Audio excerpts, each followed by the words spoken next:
Chapter 221. Gu Fei was a ruthless killer, and his attacks were absolutely high frequency and high tempo. The complicated steps of killing the enemy were, in fact, only a short moment. It was so short that Reflection Years, who was rushing back, suddenly received news of his side dying and sent a message to ask. By the time he got a reply, it was already the time for the remaining two thieves to flee in panic.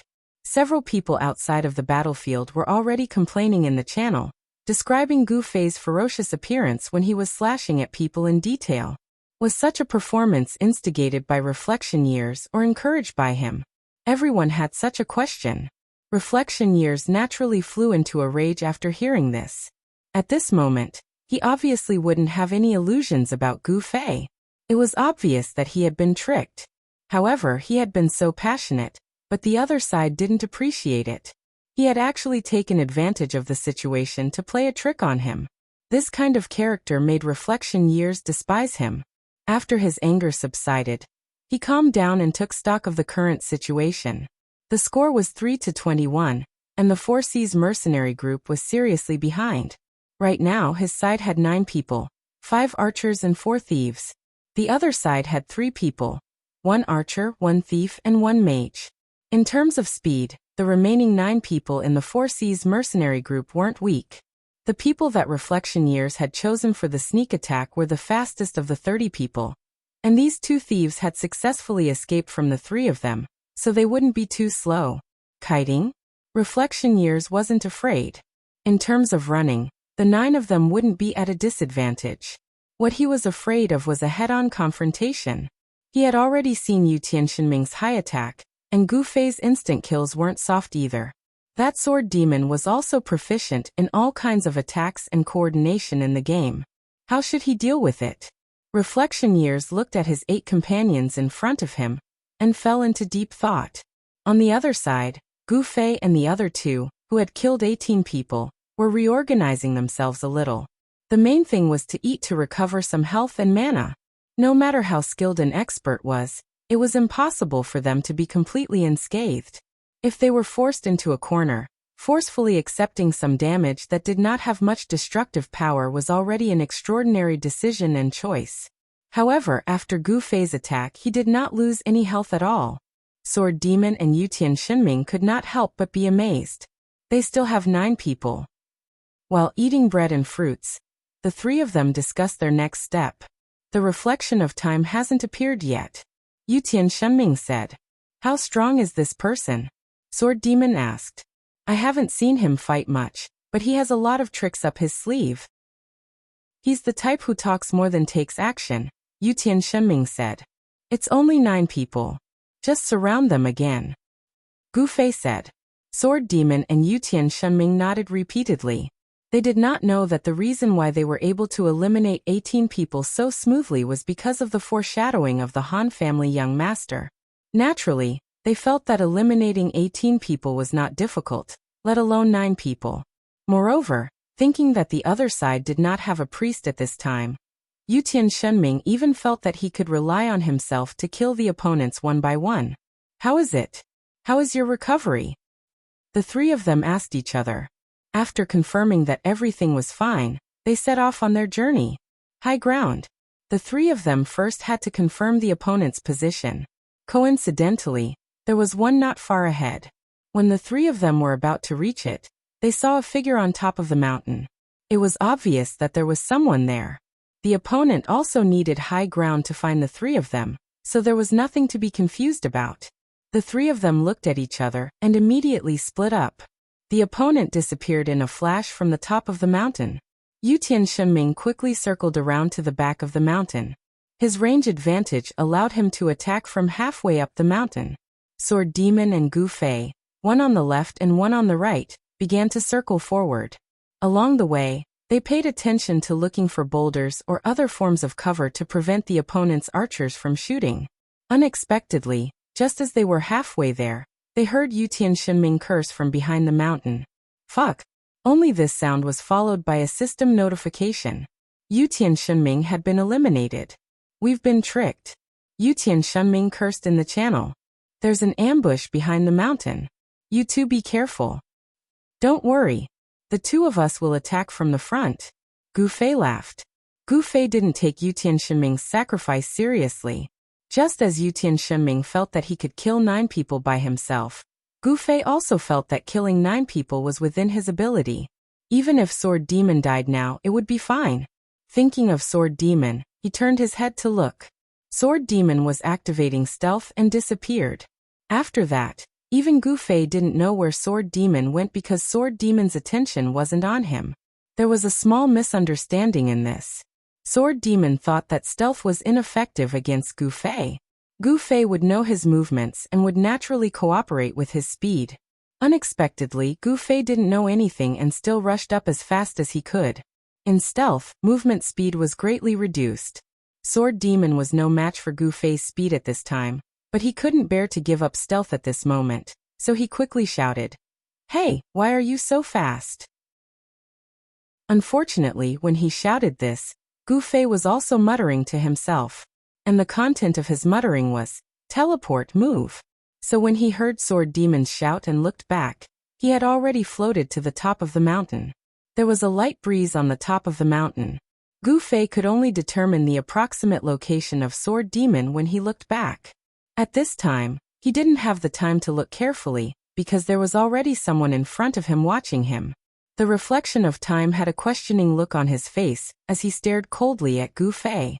The two sides were less than 5 meters apart, and Gu Fei could see the bow in the reflection of time's left hand.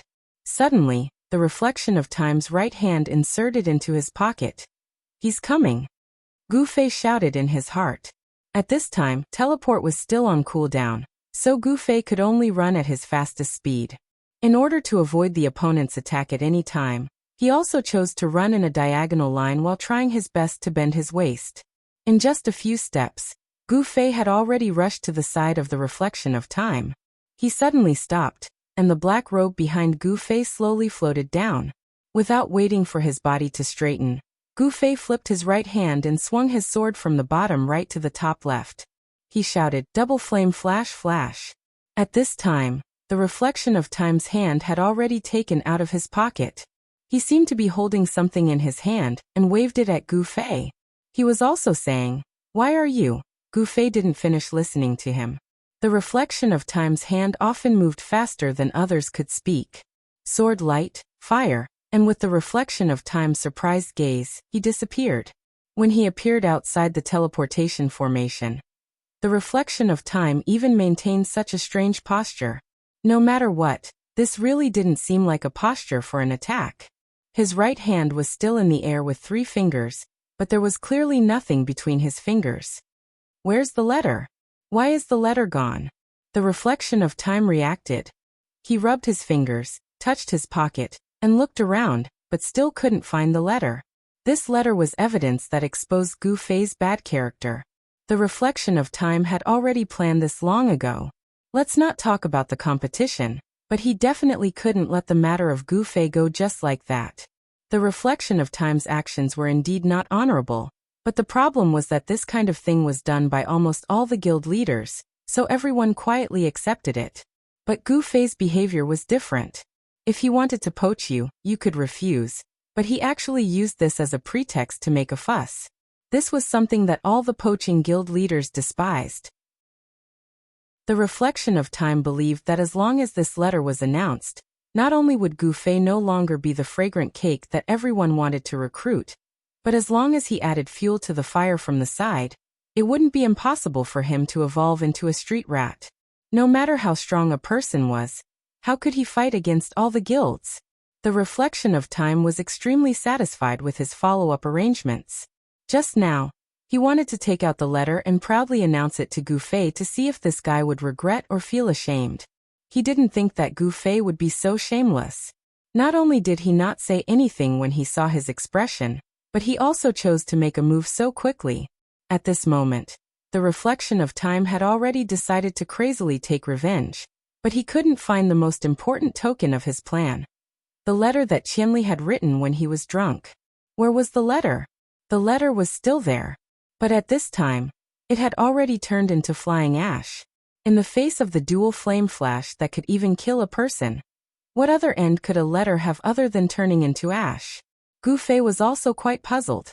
His movements were too fast, and there was a barrier of fire in front of him.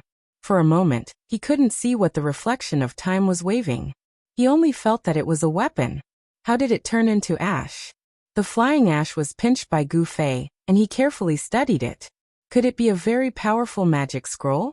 Just as Gu Fei was thinking about this, several pung-pung sounds could be heard as several arrows flew towards Gu Fei. This was the reflection of time's plan. He would attract Gu Fei's attention, and the others would concentrate their firepower to kill him. Who would have thought that as soon as Gu Fei reached the top of the mountain, the reflection of time would be the first to be killed? The others at the foot of the mountain didn't know what to do. Seeing that Gu Fei seemed to be in a daze, they hurriedly revealed their whereabouts and attacked Gu Fei. Homing arrow. They had already used snipe when they ambushed Yutian Shenming, and it was still on cooldown. The 4 archers unanimously chose this skill. Unfortunately, this skill was too slow for Gu Fei. His outstretched wrist trembled slightly, and the 4 homing arrows that were shot at almost the same time lost their luster and fell to the ground. However, Gu Fei's sword did not stop. He abruptly turned around and quickly tapped with his sword. Whoosh whoosh whoosh whoosh. With 4 soft sounds, 4 bandits appeared behind Gu Fei, bearing fangs and brandishing claws. At this time, the dual flame flash had been restored. Gu Fei looked at the opponent's position and followed up with a slash, killing 3 of them. The last thief had no will to fight anymore, and he turned around and retreated. Seeing that the opportunity was just right, Gu Fei quickly chased after him, but he wasn't in a hurry to launch any attacks. When the 4 archers at the foot of the mountain saw this, they wanted to cry but had no tears. This Gu Fei followed the thief down the mountain. They wanted to shoot, but their line of sight was blocked by the thief. Chapter 222. Gu Fei rushed down the hill in one go.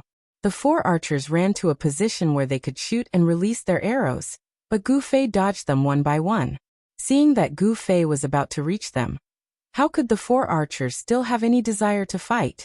Whichever one Gu Fei rushed towards, they would immediately turn around and run away.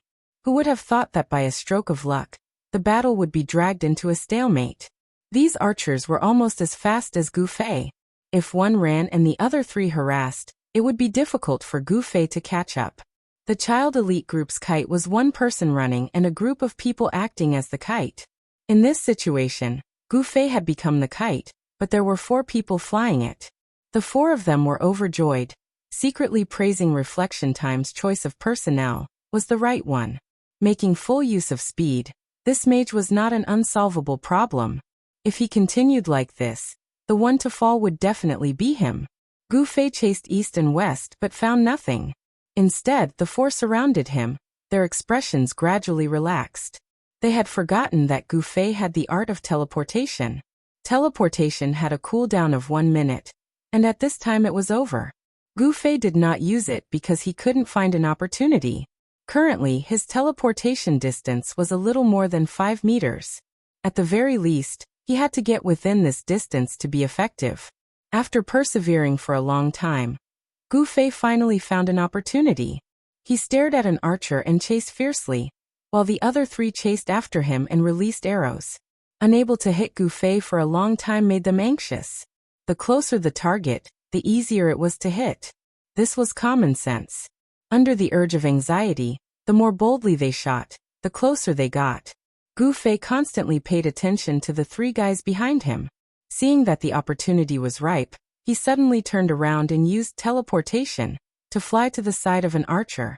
At this time, his mana wasn't enough to use dual flame flash, so Gu Fei could only chase after this person and cruelly slash after slash. Gu Fei secretly praised Hongchen Yixiao's reminder in his heart. If he really became a water mage, even if he had a skill that could slow down the enemy, he wouldn't be able to get close enough. The skill wouldn't be able to hit the enemy, so how would he be able to slow down the enemy? Therefore, the simplest and most direct way to defeat an enemy was to improve one's own ability, and not to lower the opponent's strength. As someone who practiced martial arts, how could he be blinded by greed and neglect this principle? Gu Fei shook his head and reflected on his actions while he tortured the archer to death with his sword. If Hongchen Yixiao were to learn of this scene, what would he think? After taking care of this archer, the smugness of the other 3 archers had completely vanished. They deeply realized that Gu Fei's reverse thinking was an unsolvable problem for them. If they were close, the enemy could teleport over and hack them to death. If they were far away, the enemy could easily dodge their arrow attacks and wouldn't be able to hit him. The 3 archers faced Gu Fei from a distance and didn't have the desire to attack, but as soon as Gu Fei moved, the 3 would immediately run away. The thief from before was nowhere to be found. Gu Fei helplessly ate fruits to recover his mana, but even so, he didn't attract any attacks. Everyone only knew one thing, and that was to look at Gu Fei from afar. Let me do it. Gu Fei suddenly received a message from Sword Demon. Sword Demon was currently nowhere to be found. His stealth should have expired a long time ago. At this time, it was already on cooldown and was activated again. At this time, no one dared to approach Gu Fei, so they could only rely on Sword Demon to sneak up on him. Gu Fei could only wait for Sword Demon's performance in boredom.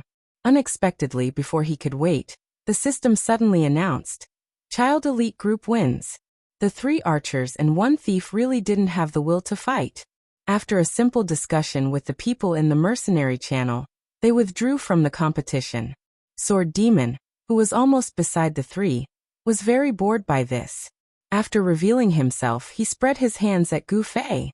After the system quickly announced the results, Gu Fei and Sword Demon were teleported out of the map. Gu Fei immediately felt a very powerful aura directed at him. He quickly turned around and saw the members of the 4 Seas mercenary group glaring at him. Some had participated in the previous battle, and some hadn't. The leader was their leader, reflection of years.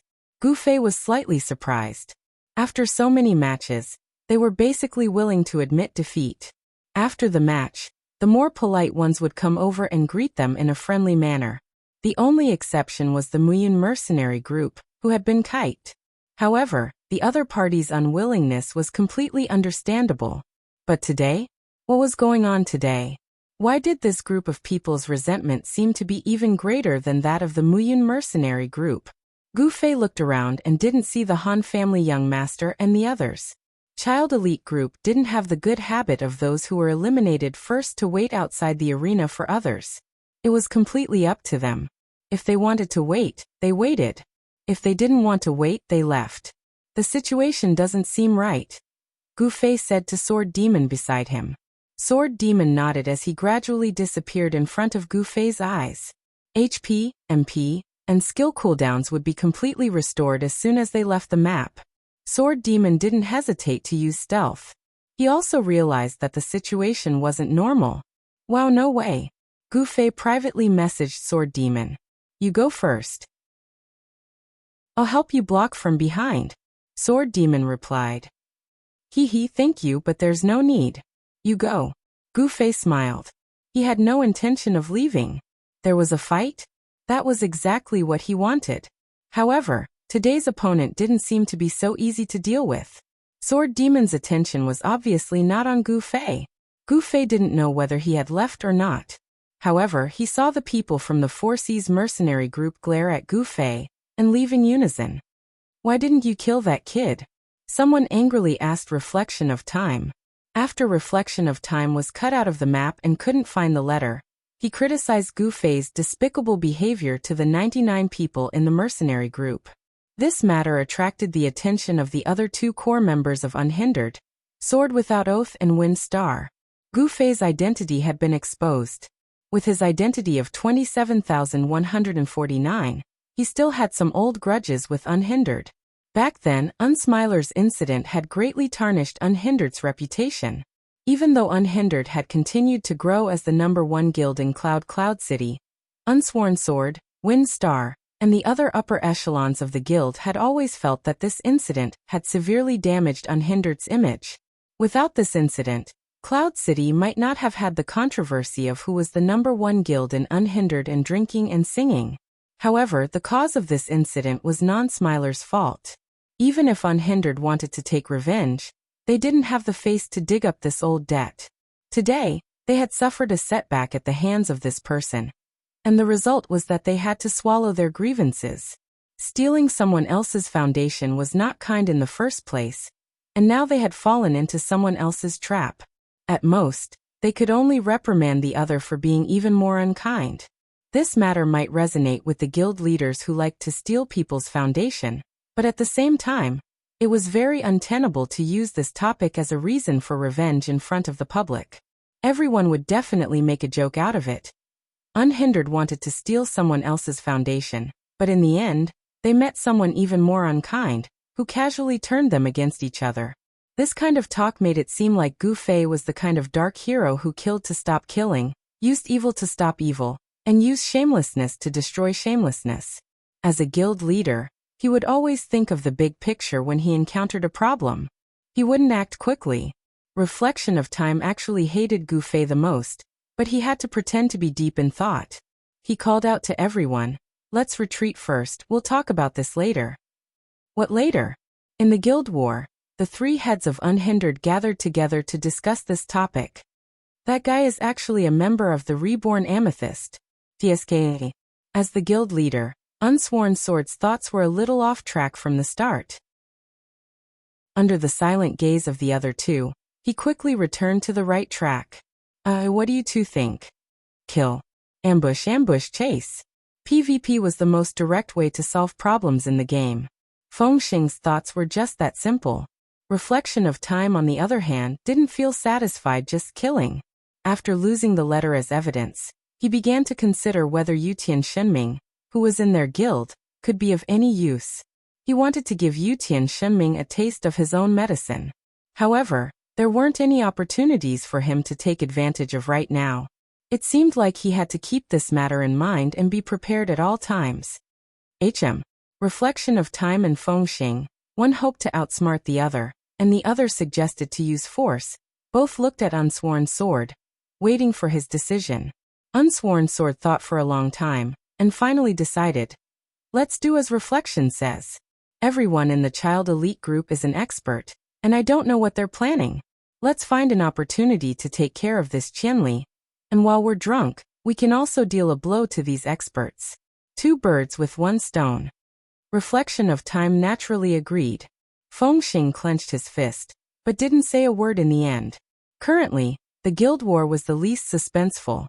The three core members of Unhindered were on the sidelines, but they couldn't stop Unhindered's momentum. In less than half an hour, the other side had been wiped out. At this time, Gu Fei had nothing to do during the guild war, and the bounty quest didn't challenge him at all. It was rare for him to grind monsters in the wilderness. At this time, the system notified him that he had received a letter. Gu Fei didn't pay it any mind, and continued to immerse himself in the fun of grinding monsters. When he logged off and returned to the city, he passed by the city gate and picked up the letter. There were 3 words written on the letter. Challenge. Damn. Gu Fei's blood was instantly ignited. Chapter 223. Gu Fei actually received the challenge letter that he had been dreaming of. His heart was filled with excitement. In short, it was the complete opposite of the disappointment that Butterfly felt when they lost their monthly votes at the last minute last night.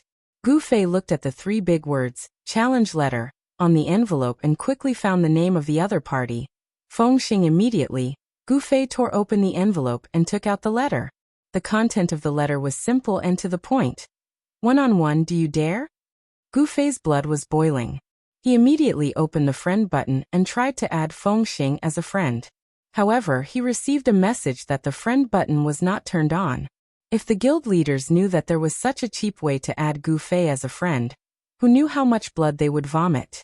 Seeing that the private chat could not be carried out, Gu Fei immediately took out the pen and paper that he did not finish writing the reply letter, and wrote a simple and to the point. I dare.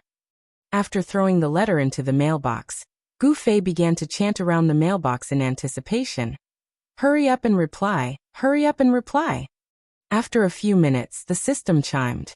Gu Fei did not even look at the mailbox and opened it.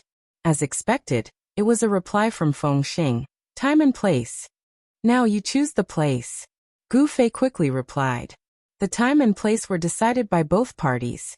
This was to show fairness. Gu Fei did everything according to the basic rules. Combat arena. This time, Fengxing was right next to the mailbox and replied quickly. After replying, he anxiously waited for Gu Fei's reply. Gu Fei's reply was naturally fast. How do I go? 50 meters east of the combat arena. Fengxing's reply was even faster. The two seemed to be competing. Be there or be square. Be there or be square. Gu Fei, who was about to go offline, immediately turned around and walked towards the combat arena. Time to go offline after the fight. His plan was going according to plan. As for Fengxing, he looked as if he was facing a formidable enemy. By now, the legends about this magician had spread far and wide. Many people in the guild had even fought against him, and the stories they told about him were all over the place. However, Fengxing still managed to catch 3 important points: close combat, instant kill, and teleportation. Fengxing believed that these were undoubtedly the 3 most terrifying aspects of this magus. Close quarters combat meant that he would be able to surprise everyone. Instant kill meant that you could not afford to make a single mistake. Teleportation meant absolute speed. When these 3 keywords were put together, it could be summed up in one sentence. Teleport to your side and instantly kill. Ordinary people would probably want to give up after hearing such a way of fighting, but Fengxing wasn't afraid, because in his eyes, all magicians had a fatal flaw. They had to incant their spells. This flaw meant that when fighting against a mage, the key was to keep an eye on his mouth. If you stared at the mage's mouth, then you had already reached the realm of anticipating the enemy's moves. What happens next will depend on your reaction. This principle had already been seen through by many people, so the mages had also developed corresponding countermeasures. In a real fight, there were very few mages who would incant loudly. Most mages would put the incantation in the corner of their mouth and incant it quietly. Except for the mage and the system, no one could hear them. Fengxing was an exception. He had a skill in life that most people didn't have, and that was he knew how to read lips. In other words, he was a legendary lip-reading expert. Translating the opponent's words through lip-reading might not be a guaranteed success, but it wasn't difficult to translate a mage's incantation, because the incantation of a mage only had a few sentences. Because Gu Fei had a special teleportation skill, Fengxing specially searched for the incantation of this skill, understood the content of the incantation, and then mimicked the incantation. For an expert like him, it was really not a difficult thing. In addition, it seemed to be active, but it sounded a bit passive. Fengxing seemed to have grasped the opponent's attacking method, so compared to those who relied on listening, he would have a slight advantage. Although it was only a slight advantage, there was a saying that in a fight between masters, life and death was often decided by a thin line. This little bit made Fengxing feel 100 times more confident. Up until now, he had never lost a match against a mage. At this time, facing a mage who could kill a mage in a second, he was not afraid at all. Unsworn Sword and Reflection of Years decided to find a chance to set up a trap to make Qianli and the other masters of the child elite group suffer together. Fengxing did not oppose this plan. However, as early as the non-smiler incident, he had already wanted to fight this guy to vent his anger, but unfortunately, he did not know the opponent's real identity.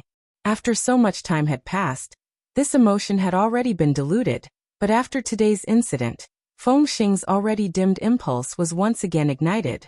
The only difference was, this time, Gu Fei's identity was exposed, so Fengxing did not hesitate to privately issue a challenge to Gu Fei. The arena was not a place with any special purpose. It was just a backdrop built to cater to the environment of the nearby combat dojo. Such a useless place, naturally, no players would come to it.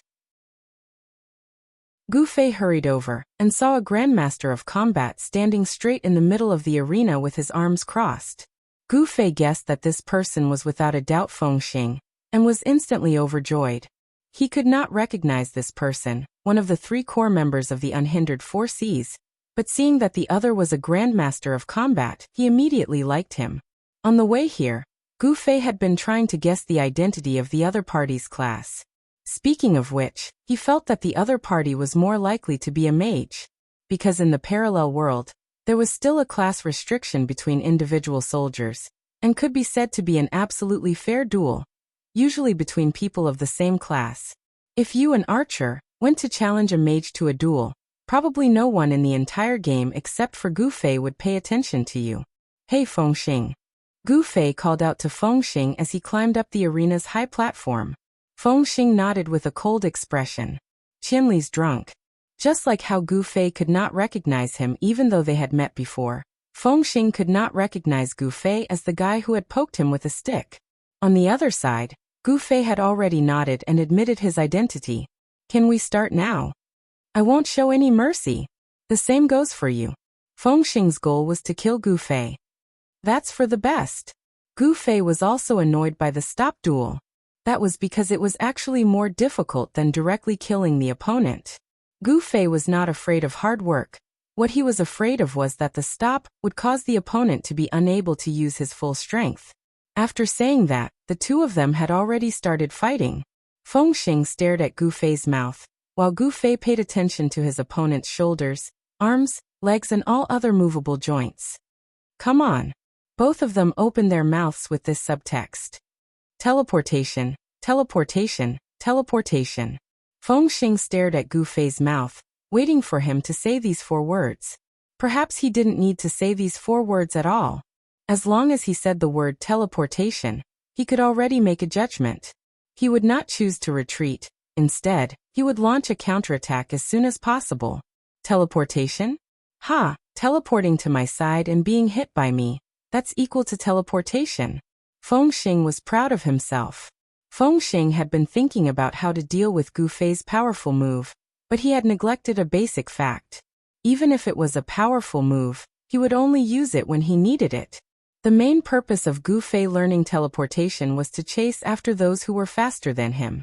At the moment, Fengxing hadn't shown that he was faster than Gu Fei, neither was he running away. Fengxing hadn't triggered the condition of activating Gu Fei's teleportation. Therefore, his waiting would only be in vain. However, Gu Fei also wanted to see Fengxing's moves first.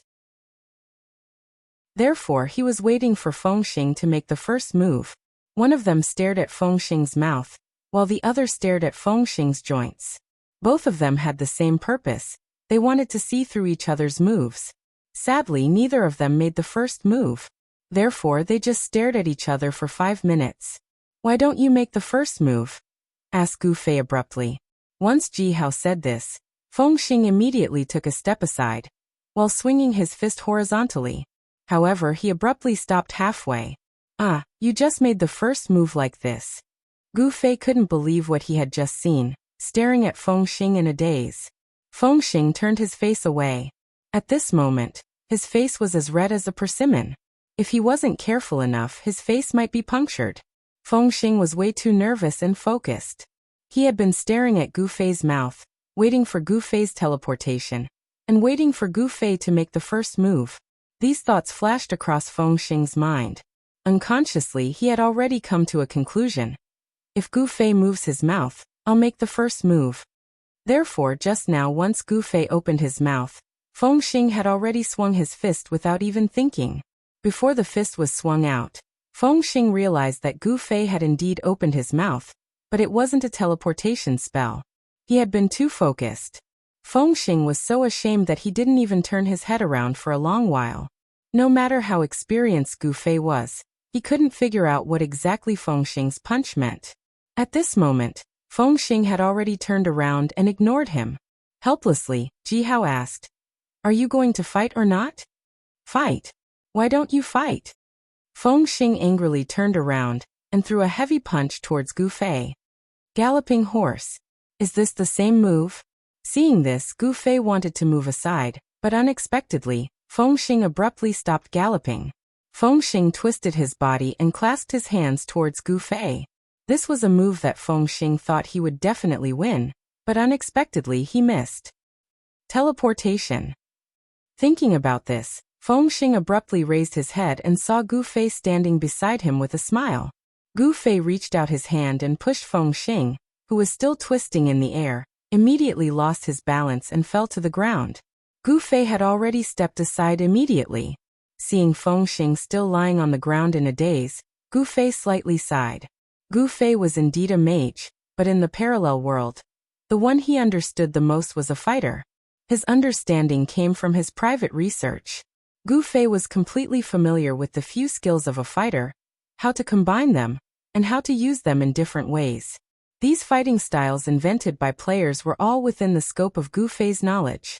It was really too difficult for a fighter to defeat Gu Fei. This was because he was facing a true grandmaster of combat. Chapter 224. In Gu Fei's mind, he already had a few plans that could combine all the skills of a fighter, and what Fengxing had just used was only one of those plans. Judging from Fengxing's look, he seemed to only be familiar with this one plan. Such a simple fighting style was enough to deal with ordinary players, but when facing a fighting expert like Gu Fei, Fengxing had already figured out a few plans. Just now, when he pushed Fengxing down, Gu Fei had even dodged aside, in case that Fengxing might launch a sweeping kick towards him. As a result, Fengxing just lied on the ground. This was the reason why Gu Fei sighed. Of course, Fengxing didn't suffer any harm from lying on the ground. He only suffered a psychological injury that all people who were bullied by Gu Fei would have. Fengxing paused for a second, then hurriedly stood up from the ground, staring at Gu Fei. Seeing him stand up, Gu Fei suddenly launched an attack. Ji Hao slightly drew his arms in front of his body, then leaned his body forward, forming a sharp angle with the ground. He then raised his right hand and threw a punch towards Fengxing's chest. This is Galloping Horse? Fengxing was shocked. If this was a normal fight, Fengxing would definitely launch a counterattack with the move of Galloping Horse Shooting Star, and let the system judge whose fist was tougher. However, today he was stunned, because a galloping horse was launched by a magician. This was definitely a supernatural event. Skills of different professions could never be used in the same way, even with scrolls, skills, weapons, etc. This supernatural event made Fengxing forget how to deal with it, until Gu Fei had already attacked in front of him. Among the group of players, Fengxing was an experienced fighter. As an experienced fighter, he surely had his own way to deal with Galloping Horse. At this moment, it was already too late for Fengxing to dodge. Fengxing didn't dodge at all. Instead, he rushed forward. Gu Fei's punch landed right on Fengxing's chest. Meanwhile, Fengxing's hands had already reached towards Gu Fei's shoulders. This was a gamble because the Galloping Horse art had a chance to cause a stunning effect. Once the Galloping Horse art triggered the stunning effect, Fengxing's counterattack would stop. For an expert grandmaster of combat, a single stun could lead to a series of consecutive attacks. This was also the reason why many fighters preferred Galloping Horse as their first move. However, speaking of the probability, the chance of stunning was much lower than that of charge. It was only 10%, and the proficiency of the skill didn't increase the chance significantly. Therefore, Fengxing believed that he had a high chance of winning this gamble. In fact, he had a 100% chance of winning. How could Gu Fei have any Galloping Horse skill? All he did was use the stance of a horse galloping a meteor to throw a punch. As a result, Gu Fei's punch landed right on Fengxing's chest.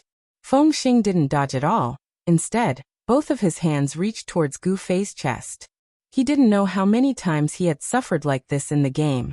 This was unique to online players. In Gu Fei's eyes, it was like a scoundrel's playstyle, and it had repeatedly caused him to lose his temper. Gu Fei's punch didn't cause any damage, nor could it cause any stunning effect. However, his shoulders were already firmly held in Fengxing's hands. Fengxing didn't have the time to think. He threw his arms and performed the level 30 fighter skill, Hug Throw. The biggest feature of fighter skills was that they could be activated quickly and had a short cooldown time. They focused more on spirit, in order to improve these two features to the extreme. At this moment, Fengxing's Hug Throw had finished its cooldown time.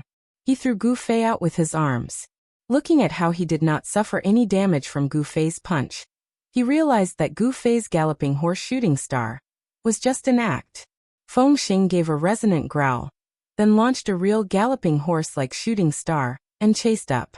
Before Gu Fei's body landed on the ground, he was forcibly frozen by the system. He could only watch Fengxing's punch land on his body, but he couldn't do anything. A throw and a dash. This was a simple combo often used by fighters in the early stages of the game. However, at this stage, it wasn't easy to kill the enemy with this simple combo. As for whether this combo could be followed up or not, it would depend on whether this galloping horse could cause a stunning effect. This simple skill had a 10% chance of stunning, but Fengxing knew that stunning was very useful for fighters. Therefore, he put all his equipment to increase the chance of this special effect. All of Fengxing's equipment could raise the dizziness rate of this gallop shooting star to 34%. For a Grandmaster of Combat, this was already a rare and precious data. Fortunately, Fengxing put all his effort into this special effect, so his attack damage wasn't that high. If he were a fighter with a full set of equipment to enhance his attack, a hug throw and galloping horse would be enough to cripple Gu Fei. At this moment, Gu Fei was blown away by Fengxing's punch. He fell on the ground and continued to slide. Fengxing complained in his heart. He regretted using too much strength in this punch. The duration of stunning was very limited. If he wasted too much time, the effect would have disappeared by the time he rushed to the front. At this moment, Fengxing's biggest wish was to have a teleportation skill as well. As Gu Fei was sliding on the ground, Fengxing seized the time to chase after him. However, after a few steps, Gu Fei suddenly fell to the edge of the arena and fell down. Alas! Fengxing sighed deeply. He didn't even react when he fell down. Fengxing knew that he had successfully triggered the stunning effect. Unfortunately, his punch was so heavy that it directly knocked him off the arena. However, both of them were fighting for their lives. Being knocked off the arena obviously wouldn't mean anything. Fengxing quickly rushed to the edge of the arena, jumped up and then fell down. This was also a fighter's skill, level 36 Flying Swallow Cut. It was originally a move of jumping up and stretching one's leg downwards to attack. However, it was very difficult to use this move in a combo attack. Therefore, many smart players began to use this move to attack the opponent who had fallen on the ground. After using it so many times, even the name was changed. It was no longer called Flying Swallow Cut, but Flying Swallow Fall. Putting the opponent on the ground with a series of combo attacks, then sending him back to the respawn point with a Flying Swallow Fall. This was the favorite fighting style of fighters nowadays. Fengxing didn't want to use this move to look cool. He was flying down from the arena, so this move was indeed the most suitable one. He didn't expect that his body would fly out and his leg would be straightened. But when he looked down, no one was there. Before Fengxing could think about it, his back was hit heavily again. Fengxing immediately lost his balance. He flipped in the air while still in the posture of Flying Swallow Fall, then fell on the ground sideways, looking very embarrassed. Fengxing raised his head and saw that on the edge of the arena, Gu Fei was taking back his leg. Gu Fei shook his head and said, "You can't do it." Teleportation, Fengxing said angrily. No matter how hard he tried, he still forgot to defend at this critical moment. Gu Fei seized the opportunity and flashed behind him, then effortlessly kicked him to the ground. "All right, I'm leaving." Gu Fei waved his hand at him. "What? Stop." Fengxing leaped up from the ground and quickly climbed up. Although he fell twice for no reason and looked a bit embarrassed, from the perspective of the game, Gu Fei had taken 2 attacks from him, so he must not have much health left. Fengxing, on the other hand, was not injured at all, so he had the upper hand. Not to mention that Gu Fei had just used his teleportation skill, which must be on cooldown right now. How could he miss such an opportunity? Thinking about this, Fengxing didn't waste any more time to give Gu Fei time to recover his teleportation skill. Instead, he raised his hand and launched a punch towards Gu Fei, using the most basic skill of all fighters. Heavy punch. Gu Fei slightly leaned his body to dodge the punch, while his punch had already risen from his side like a lightning bolt, hitting right on Fengxing's chin. Under Fengxing's stunned gaze, Gu Fei launched another flick kick from his shoulder, followed by which, Gu Fei leaped up, raised his leg and swung it down towards Fengxing's face. The dust under Gu Fei's shoe blew onto Fengxing's face. After landing on the ground, Gu Fei reached out his hands and grabbed Fengxing's waist, then shook his head and sighed. "I can't throw you." After that, he slightly let go of Fengxing's hands, flicked the dust off Fengxing's shoulder and asked, "Is that what you mean?" Fengxing couldn't say a word. What Gu Fei had just shown were the skills of fighters. Uppercut, bouncing kick, flying swallow cut, body throw. Just like the galloping horse shooting star that Fengxing had used before, these attacks were all superficial, without any corresponding damage. However, these attacks were all launched in one go, which was far more powerful than any other fighter that Fengxing had ever seen. Uppercut, bouncing kick, and then flying swallow cut to cut the opponent down from the air. This was the dream of countless fighters, but none of them could achieve it. As for Gu Fei, although his uppercut and bouncing kick couldn't knock the opponent into the air, Fengxing was sure that if Gu Fei truly had these skills, he would definitely be able to follow up that flying swallow cut. After that, Gu Fei would perform the galloping horse shooting skill. If all these skills were used together, the damage would definitely be great. How did you do it? Fengxing asked. Rhythm. Pay attention to the rhythm. The rhythm has to be faster. Gu Fei said to him. Rhythm? Fengxing was confused. Gu Fei thought for a while, then decided to change a way that people like them could easily understand. Pay attention to cancel skills. Oh, Fengxing was instantly enlightened. The timing of cancel skills determines whether the final combo can be completed smoothly or not. You need to practice more. Gu Fei said seriously. Fengxing nodded confusedly. What was this? Was a magician teaching a fighter how to use skills to complete combo attacks? Keep practicing. Gu Fei said to him, then walked away while patting his clothes. Just now, Gu Fei had slid on the ground and fell down from the stage. His body was covered in dust as well. Black loves to be stained with dust. Fengxing faintly heard Gu Fei sighing. Chapter 225. Gu Fei went offline with a deep sigh. The opportunity to fight against a Grandmaster of Combat was hard to come by, but for Gu Fei, defeating a Grandmaster of Combat was much easier than defeating other classes. He didn't even draw his sword, but he had already shocked Fengxing. This was because Gu Fei's level of martial arts was too high.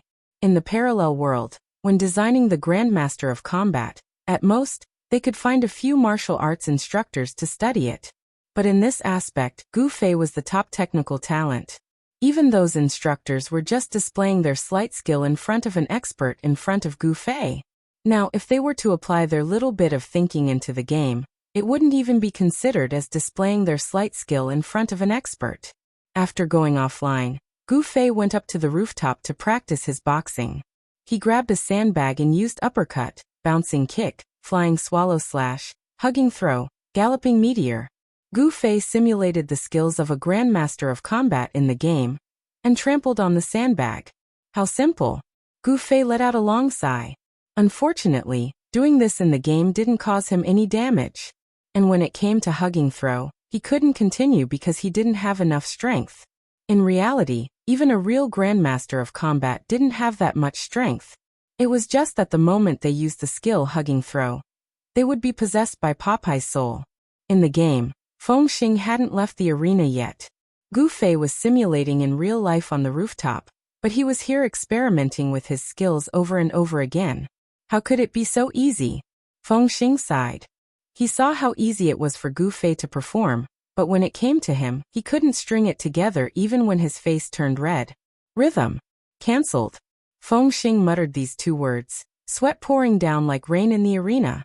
On the other side, in the Cloud City Forum, Child Elite Group surprised everyone round after round in the matches, so much so that everyone was numb.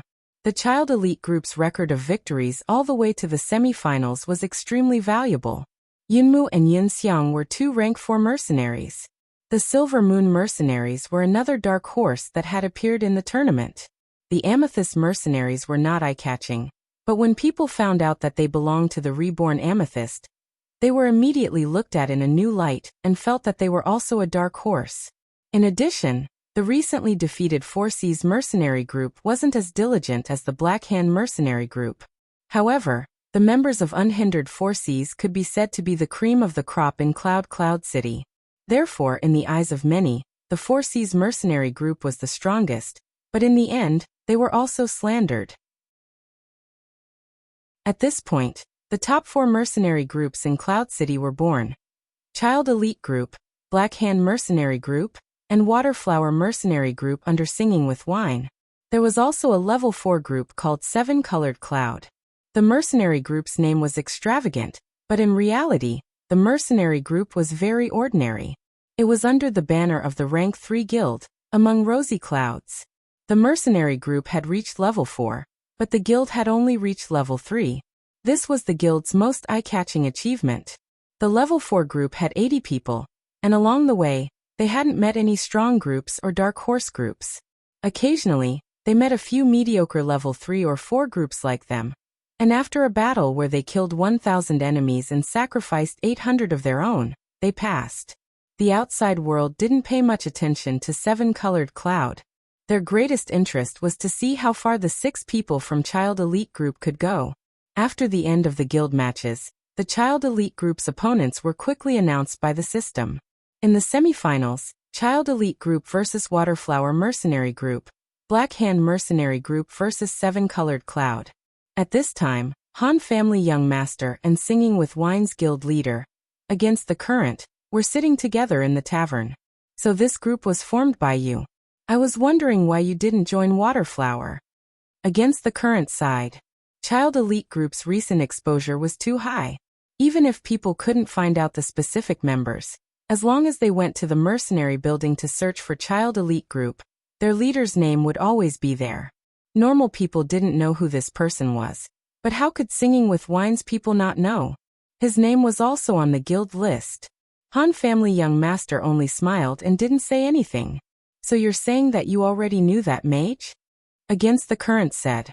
Han Family Young Master didn't deny it. He saw that we searched so hard for him, but he didn't tell us.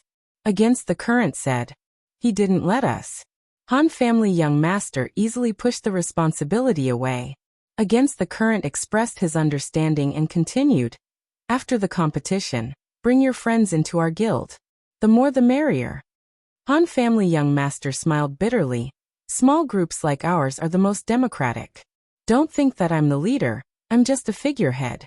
We still have to discuss this matter together. Of course, let's meet up for a drink when we're free. Against the Current said. How about after the competition tomorrow? Han Family Young Master would never reject a drink. How are you going to deal with us? Against the Current asked casually. He more or less knew what Han Family Young Master was capable of. I haven't thought about it yet. Han Family Young Master smiled. How many people are you going to send? I haven't thought about it either. Against the Current smiled. Then we'll talk about it when the time comes. Han Family Young Master said. We'll talk about it when the time comes. Against the Current nodded. I'll leave first. You can drink slowly. Then he waved his hand. Little Ray, I'll pay for this table. It's fine. Han Family Young Master said. Don't be so polite. We're all on the same side. Against the Current laughed out loud. Little Ray looked at Han Family Young Master, and Han Family Young Master nodded to him. Little Ray immediately took the bill and showed it to Against the Current. The smile on his face couldn't be maintained anymore. You can really drink. Against the Current squeezed out a smile and sighed. Let me do it myself. Han Family Young Master smiled.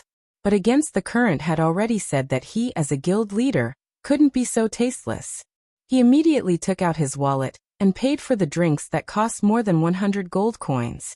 100 gold wasn't a large sum, but this was a matter of one's perception of consumption. If you were to go against the flow and spend this money on useful equipment and items, you wouldn't even blink an eye. Spending it on alcohol would make your heart ache. Don't drink too much. It's bad for your body. Against the Current said with lingering fear, and left in a hurry. Actually, drinking in the game wouldn't hurt your body at all. Han Family Young Master calmly took the bill and glanced at it before asking Little Ray. This week's drinks are all included? Little Ray nodded. This is the kind of person you should rely on when looking for a boss. Han Family Young Master recommended to Little Ray. What else could Little Ray say other than smiling? Nothing else was said that night. The next day, Gu Fei went online and went to Little Ray's bar as usual to discuss the situation of this round's match. He was met with an unprecedentedly harmonious scene. In Little Ray's bar, Han Family Young Master and the others didn't sit in the private room because it wasn't only the Child Elite Group that day. Against the Current was also sitting in the bar with his brothers who were drinking and singing.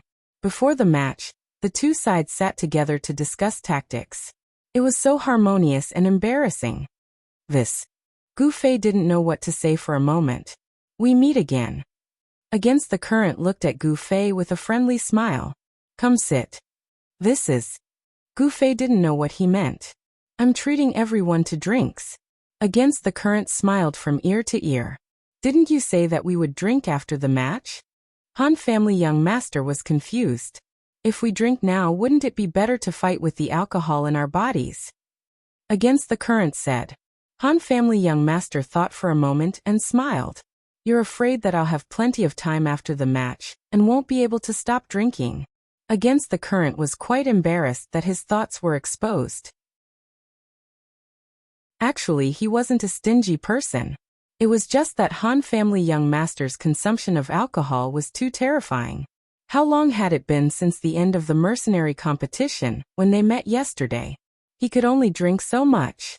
If he really kept drinking, Against the Current believed that he had the ability to drink until he went bankrupt. However, it was really too strange for the two sides that were about to compete to drink so harmoniously together before the match. Everyone held the wine glasses that were brought over, and didn't know what to say. They could only drink their own in silence. Are you guys our opponents today? Gu Fei asked Against the Current. He only found out about this news at this moment. Against the Current nodded. Your formation is very powerful, Gu Fei said. Against the Current humbly said. Not at all, not at all. On the other hand, Gu Fei sent a message. Thin Waist. Lend me your anti-magic equipment. I need to fight those guys with the formation again. Not long after, Thin Waist Dance rushed into Little Ray's bar. She was surprised to see the two sides that were about to compete sitting together so harmoniously. Here, here, Gu Fei hurriedly called out. Sister Xiaoxi. Yutian Shenming was even more excited than Gu Fei. Hi Xiaowu. Unscathed in battle pretended to be calm as usual. Thin Waist Dance greeted everyone, and came to Gu Fei's side. She gave him the equipment and asked, What are you doing? Guild leader Against the Current, please drink. Gu Fei smiled. Against the Current recognized that the person in front of him was the famous Thin Waist Dance. He hurriedly got up to greet her and repeatedly called for Little Ray to serve the wine. At the same time he guessed, this is the richest person in the game. Does she only see the most expensive wine? Thin Waist Dance was not enthusiastic about wine. Naturally, she would not care about the quality of the wine. She mainly came to deliver the equipment. After handing it to Gu Fei, she said goodbye to everyone and left. Look, a set with 73% anti-magic. Impressive, right? Gu Fei showed it to Against the Current. Impressive. Against the Current responded, but his eyes did not look at the equipment. He looked at Gu Fei as if he was looking at a more powerful creature. Even if the current situation was harmonious, they would have to fight for real later. How could this kind of secret equipment with high anti-magic be shown so easily? This was such a strong confidence. Against the Current side. Butterfly knot.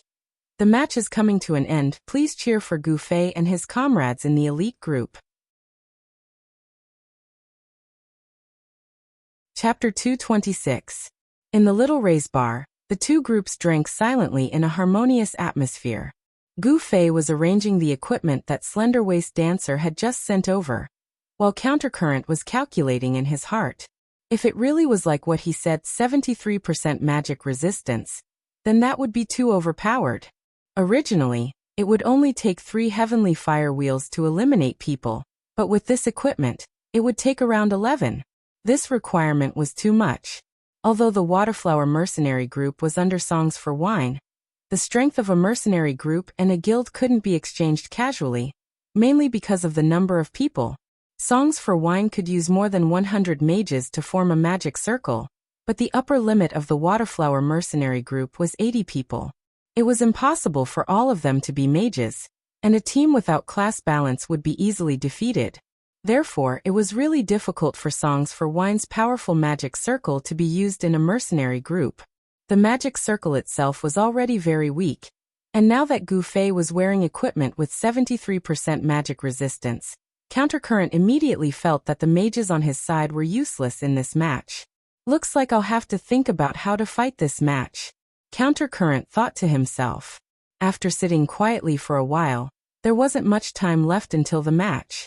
Obviously, everyone had had enough of the atmosphere of reluctantly sitting together and drinking together. Everyone kept looking at the time. One of them whispered, "It's about time, right?" and received a positive response from everyone. Everyone stood up at the same time and said, "See you on the battlefield." Then, with a tacit understanding, the 6 members of the child elite group left the tavern from the left door, while Countercurrent led his brothers out from the right door. Both sides walked through a street and headed towards the teleportation circle. The original pre-battle intelligence meeting had turned into a silent cocktail party because of Countercurrent's unexpected appearance. At this time, they had to make full use of the time on the road. The intelligence on their opponents was personally explained by the Han family young master. After all, he was a member of Songs for Wine, and the members of the mercenary group were all elites of the guild. He actually recognized all of them.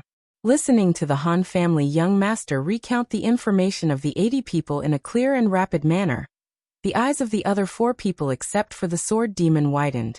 At the end of the story, no one was listening anymore. They were all amazed by the powerful memory of the Han family young master. Usually, Brother Yu has to rely on his little intelligence book for information. It's these 80 people. After saying that, the 6 of them arrived at the teleportation formation. After entering the pre-battle map, Yutian Shenming was still counting with his fingers. Is it 80? Exactly 80? It's 80. Brother Yu nodded in agreement. After all, he had some talent in statistics. In the end, he exclaimed, "It's such a waste of your talent that you don't do intelligence work. Everything will be flawed without me," Han family young master said. Everyone was in no mood to exclaim at his shameless boasting. "Since you know these 80 people so well, then you should be very confident in this match, right?" Brother Yu said. "Well, it's a little useful, but not very important," Han family young master said. "I'd just like to see your eyes full of admiration." "Go fuck yourself." Everyone's eyes were filled with disdain, the most profound disdain. There wasn't much time left. The number of participants in the opponent's Waterflower mercenary group increased rapidly.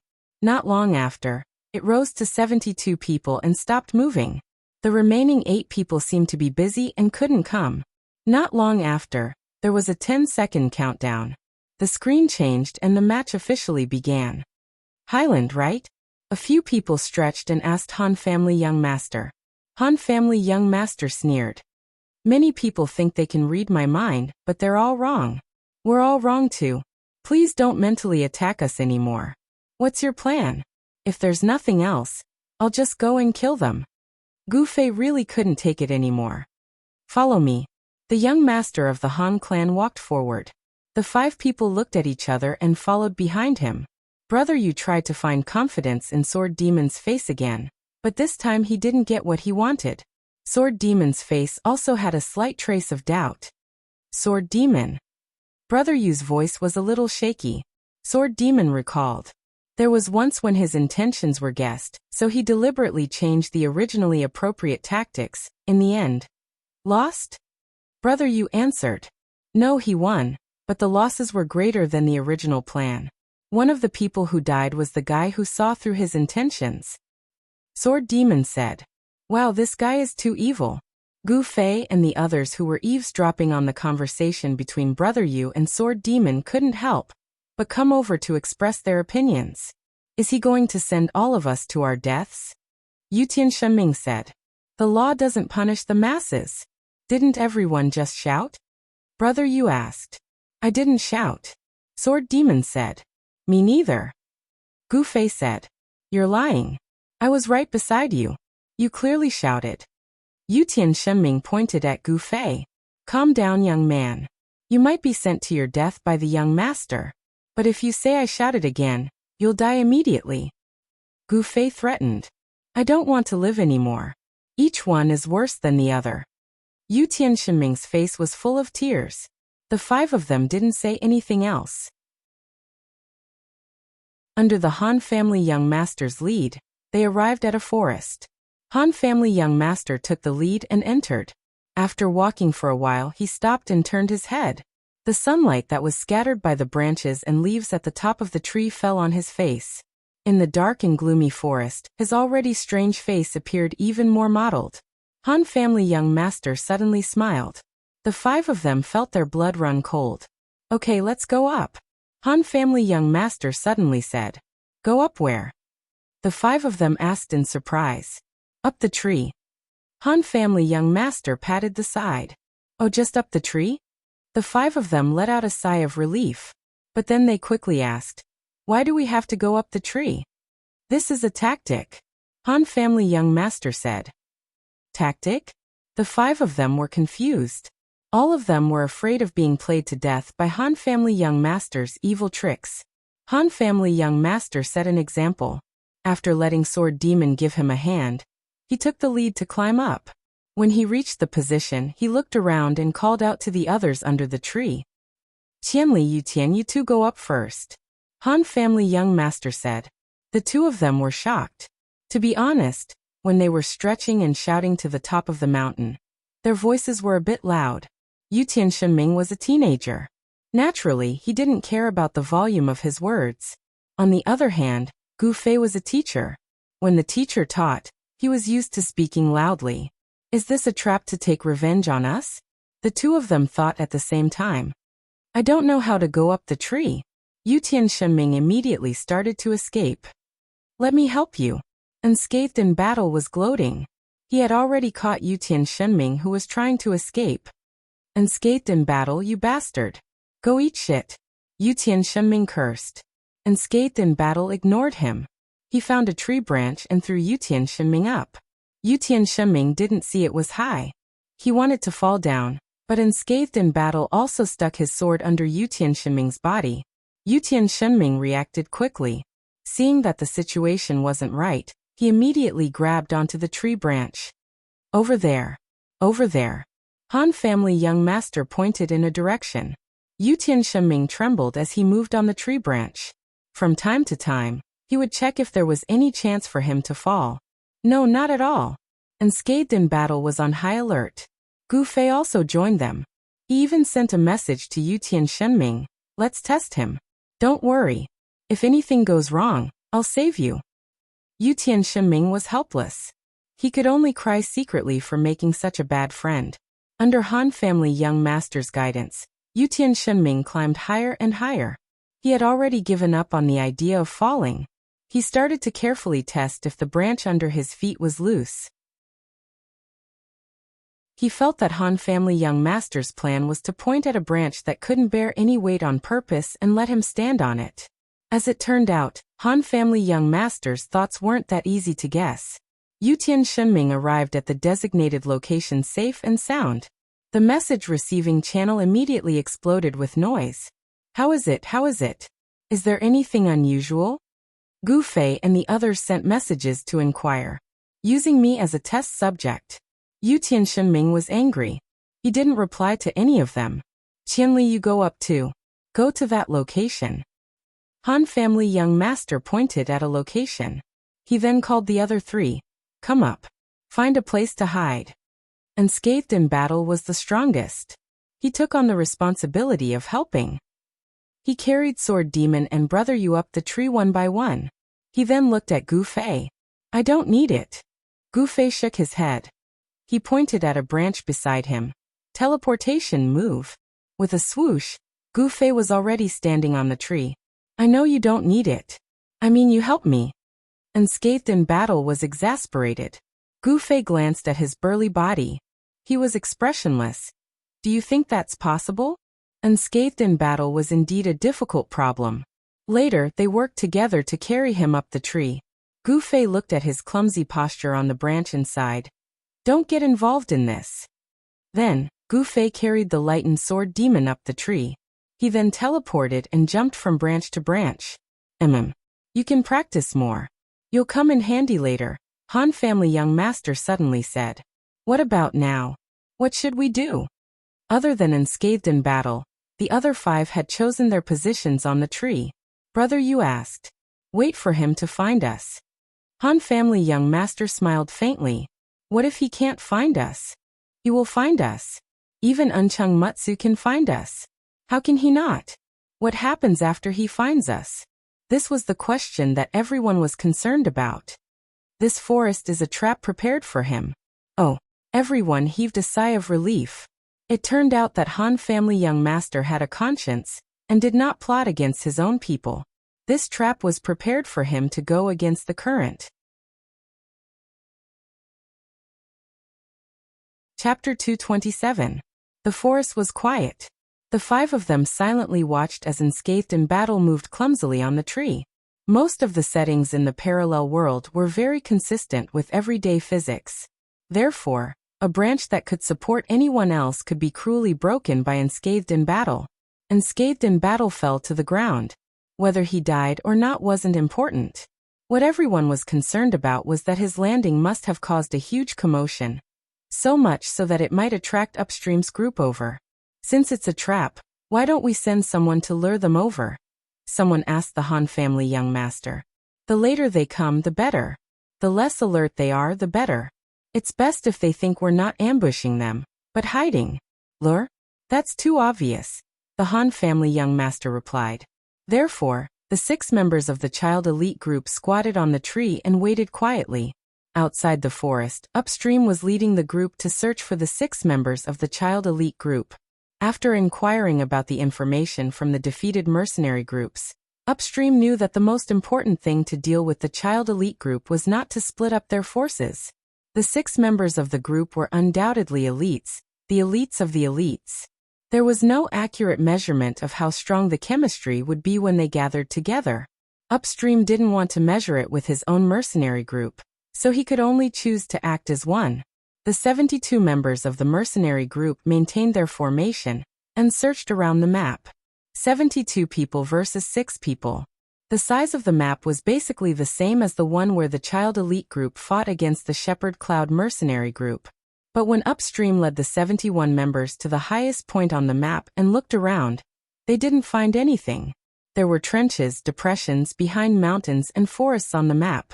These were all blind spots. Upstream had no choice but to leave one member to continue watching from the high ground. The rest of them formed a group and continued searching. Their target was naturally the blind spots that they hadn't seen before. Following the trenches, deep into the depressions, over the mountains, and through the forest. They searched one spot after another, but they still didn't find anything. At this time, 21 minutes had passed in the competition, and there was only a total of 47 minutes.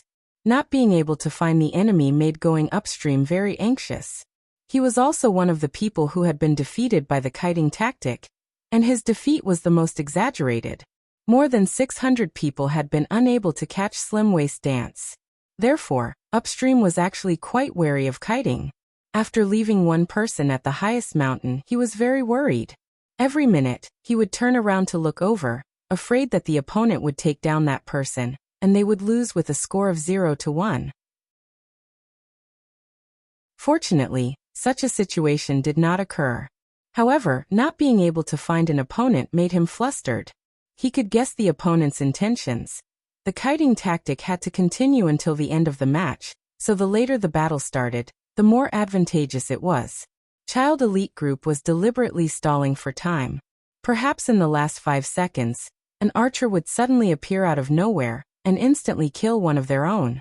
Don't you think it's an injustice to lose like this? This couldn't go on. Going against the current, he understood. But where was he? The members on the high ground were watching closely and confidently said that they did not see any movement of the opponent during the search, which meant that they were indeed not in these hiding places. But other than these places, where could they go? Going against the current hammered their heads.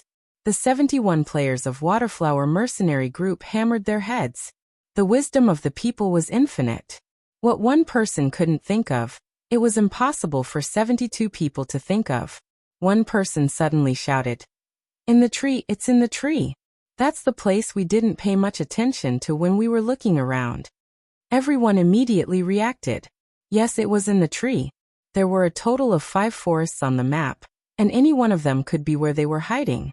Without further ado, going against the current immediately led his men to search. The 6 mercenaries squatting on the tree had already watched Waterflower Mercenary Group pass under their feet once. Many of them looked up, but it was too casual. In addition, the light in the forest was not good. And when they looked up, they were often dazzled by the sun, so no one noticed the abnormality in the tree. After leaving this time, Han family young master immediately reminded everyone to be vigilant. The next time they come, they will definitely know that we are in the tree. The second wave of search came not long after. Going against the current was also quite lucky. Out of the 5 forests, they only found the second one, and it just so happened that the 6 people from Child Elite Group were hiding in the first forest. They had already summed up the search method. As soon as they entered the forest, the archers and mages kept shooting arrows and spells, while the warriors kept hammering the trees around them to create vibrations. The other professions were also completely prepared for battle, ready to pounce on the people who fell from the trees at any time. At this time, Han family young master only sent 2 words in the mercenary channel: persevere. At the same time, he privately messaged Gu Fei: prepare to attack, AoE spells, use 1,000 layers of flames. Attack where? Gu Fei asked. Wherever someone falls, throw the spell there, the Han family's young master said. Gu Fei's heart palpitated. Han family young master really wanted to use his own people as bait. Couldn't he change this habit? However, Han family young master quickly followed up with another message. Even if I fall, don't be lenient. Don't worry, I'll be even more ruthless, Gu Fei said helplessly. After all, this was an online game. Even oneself could be sacrificed. No matter how much criticism this kind of tactic would cause, Gu Fei knew that this guy's heart was definitely very open. This narcissistic guy must be thinking, if even I can sacrifice myself, what's wrong with you guys sacrificing yourself? However, the ways of the world weren't that simple, because in everyone's eyes, the one with the most weight was oneself. If he only sacrificed himself, this kind of action would definitely win him respect. However, if he sacrificed himself while bringing others along with him, it was hard to say if he would be able to gain others' understanding. However, no matter what, Han family young master had already made up his mind to do this. Gu Fei had to admit that this was a vicious yet effective tactic. Persevere. Han family young master only said these 2 words to the others. Gu Fei only felt that if he explained everything, everyone might be able to understand. Why did he have to leave this thorn in their hearts? This Han family young master's personality was truly a bit vile. He was sighing. Then he heard a flutter from a nearby tree. Unscathed in battle, who had struggled to get to this position, was the first to happily fall. Fire tree 1,000 layers flames. Rise. Gu Fei pointed at Unscathed in battle's landing spot and quickly chanted, but he wasn't happy at all. Gu Fei's magic delay had once again become a unique and ingenious technique. Since Unscathed in battle had fallen from the tree, Waterflower's people would naturally surround him. If the spell was cast too quickly and exploded before they arrived, it would naturally be a waste. However, with this delay, Waterflower's people had already surrounded Unscathed in battle. Boom. The instant the flames sprayed out, Gu Fei saw Unscathed in battle fall to the ground. He immediately got up and sent out a whirlwind slash. Although he wasn't really a wretched uncle, he would never willingly give up in a battle. Whirlwind slash, a whirlwind slash that was always ready to be released at any time, was the best proof of this. The flames seemed to burn even faster as the whirlwind slash rose. However, Unscathed in battle was mercilessly engulfed by the flames. Waterflower's people were still immersed in the joy of finding their opponent, but very quickly, most of them were burned into white light. However, there were still some who survived. Players were currently level 40, and their equipment was constantly improving. Although Gu Fei was wielding a level 70 night streak, he didn't have any intelligence points, so his magic damage was greatly reduced. Secondly, although the night streak was level 70, it was only at the level of level 60, because it dealt both physical and magic damage. If it wasn't for Gu Fei's Moonlight Soul Robe, which greatly increased his magic damage, he wouldn't even be able to insta-kill low-health professions. In addition, the people from Waterflower Mercenary Group were also the cream of the crop of the big guilds. When this spell was cast, some of them with high health and good equipment, even though their faces were pale with fright, still managed to survive. This included one person, Unscathed in battle. Unscathed in battle also hadn't fallen to Gu Fei's area of effect spell, so he didn't give up either. Those who could reach him were all masters with excellent speed. Those who were fast had low health, so they were all instantly killed by Gu Fei. Unscathed in battle put away his whirlwind slash, roared, and charged at the warrior next to him. The warrior had just taken a spell from Gu Fei, so he didn't have much health left. At this moment, he was still being burned by the flames on the ground, so he hurriedly tried to retreat.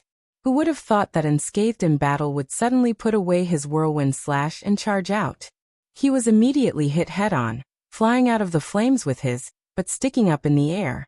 Before he could even land, he had already turned into white light. Wuxiang roared again. He swung his sword and slashed the other survivor into a tree. He did not use any skills in this attack, so the damage was limited. The brat who fell into the tree did not die. He only stared at Wuxiang, who seemed to have gone berserk in shock. However, Unscathed in battle proved that he was still clear-headed. He knew that the flames under his feet still dealt continuous damage.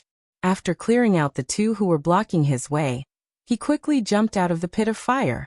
However, the people from Waterflower Mercenary Group had already surrounded him. Unscathed in battle, who had been hit by Gu Fei's spell, didn't have much health left, but he was still stubbornly resisting. Chance. Han family young master quickly sent a message to Gu Fei. Release another one. Gu Fei already knew this was his intention, so he pointed his sword at him. When he received the message, Gu Fei quickly replied with a single word. Okay. Skyfall Flaming Wheel. Gu Fei suddenly shouted. Han family young master was so angry that he immediately sent a message. What are you shouting for? Gu Fei didn't even have time to reply, because he had already jumped down from the tree after he said that.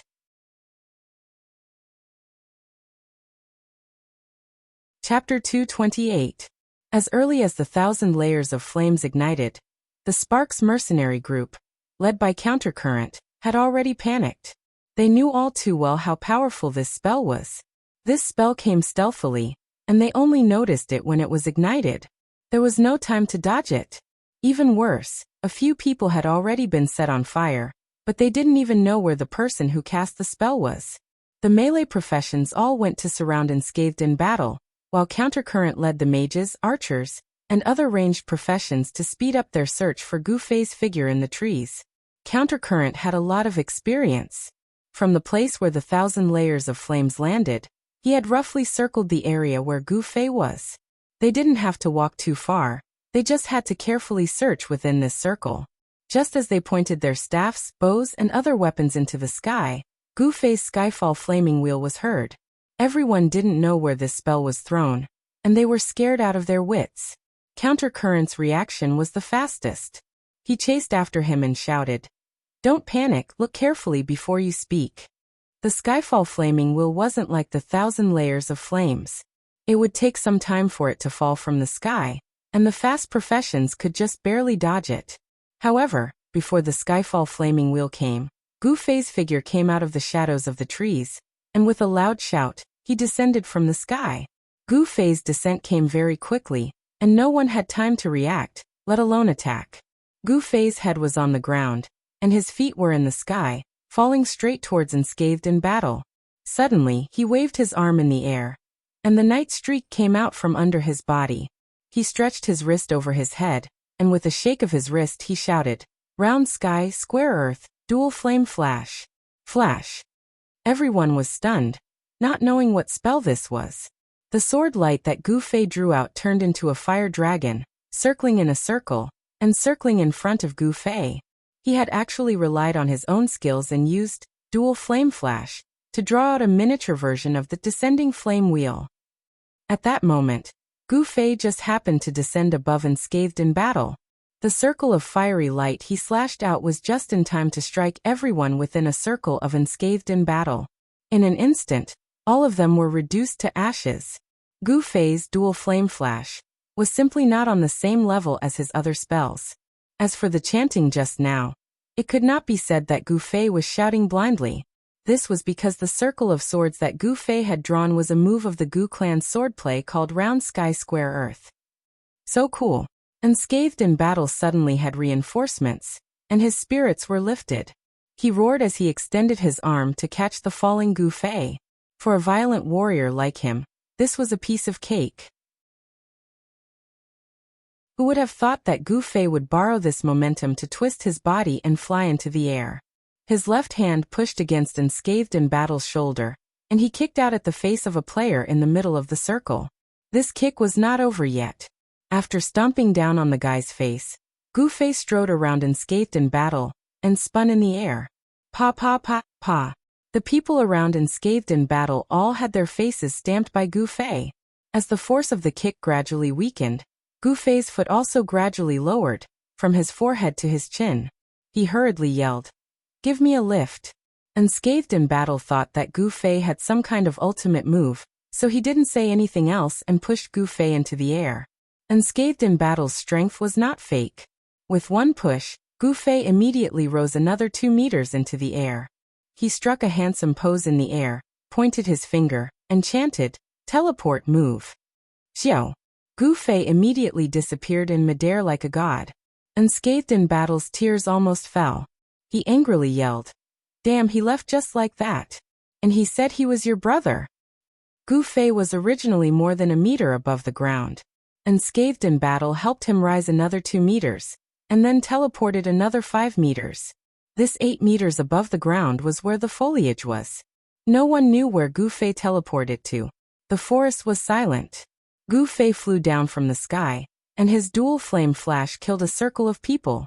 Then he stomped in a circle, and without even touching the ground, he disappeared into the air. All of this happened in the blink of an eye, and the rhythm was so tight that it made everyone feel like they were suffocating, especially the people that Gu Fei had stomped on. At this time, they all covered their faces with one hand, and looked up at the sky with empty eyes. Their minds were already blank. Unscathed in battle was actually still surrounded, but when he saw that the people around him were like stone statues, his wretched thoughts came back, and he wanted to take the opportunity to sneak away. This movement immediately made the other side come back to their senses. They temporarily stopped thinking about Gu Fei, and swung their swords, axes, and hammers at Unscathed in battle. At this time, Unscathed in battle didn't have the heroic spirit from before. After struggling for a while, he looked up to the sky and wailed, "Qianli, hurry up and come save me. Brother, go in peace." At this time, Unscathed in battle suddenly received a message from Gu Fei. He suddenly raised his head, and saw a flash of fire in the sky, and a proper heavenly flame will descended from the sky. After suffering from Gu Fei's 1,000 layers flames, and being surrounded by enemies, Unscathed in battle at this time definitely couldn't withstand Gu Fei's heavenly flame wheel.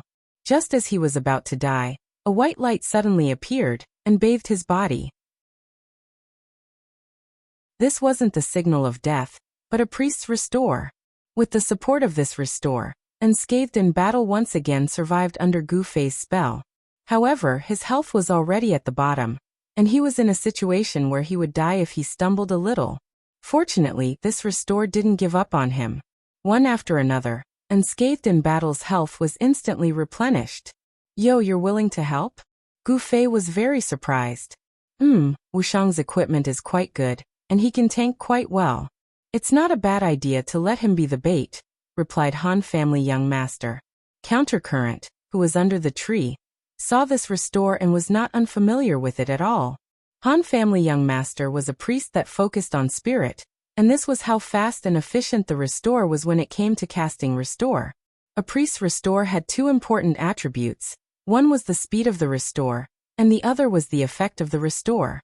Speed included both the activation speed of the skill and the completion time of the skill. Of course, the faster the skill, the more efficient it was. As for the effect, it naturally referred to how much health a restore could restore. The attributes that affected the effect were first intelligence, then constitution. The attributes that affected speed were first spirit, then intelligence. Since the priest's advantage was constitution, adding points to constitution became the most popular way for priests in the parallel world. Not only did it increase one's health, but it also increased the effect of one's restore, killing 2 birds with 1 stone. For constitution, 1 intelligence, 3 constitution, 1 intelligence, 1 spirit, 3 constitution, 2 intelligence. There were all sorts of slightly different ways of adding points, but all of them placed Constitution in the most important position. In the parallel world, out of 10 priests, 9 out of 10 would add points in this way. The fact that so many people were using this method showed that it was not a mistake. It was indeed the safest and most effective way for a priest to survive. However, this method did not seem to be able to maximize the priest's restore effect. Therefore, there were naturally some people who researched methods that ignored Constitution and purely focused on intelligence and spirit.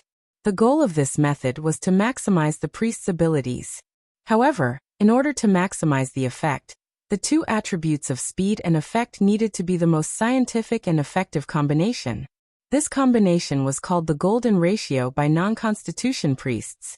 Since the start of the game, the golden ratio for priests was still a legendary existence, and it was gradually becoming a joke. This was because every priest believed that their combination was the golden ratio for priests. There were even some Constitution priests who did not belong to this field, who claimed that their combination was the golden ratio.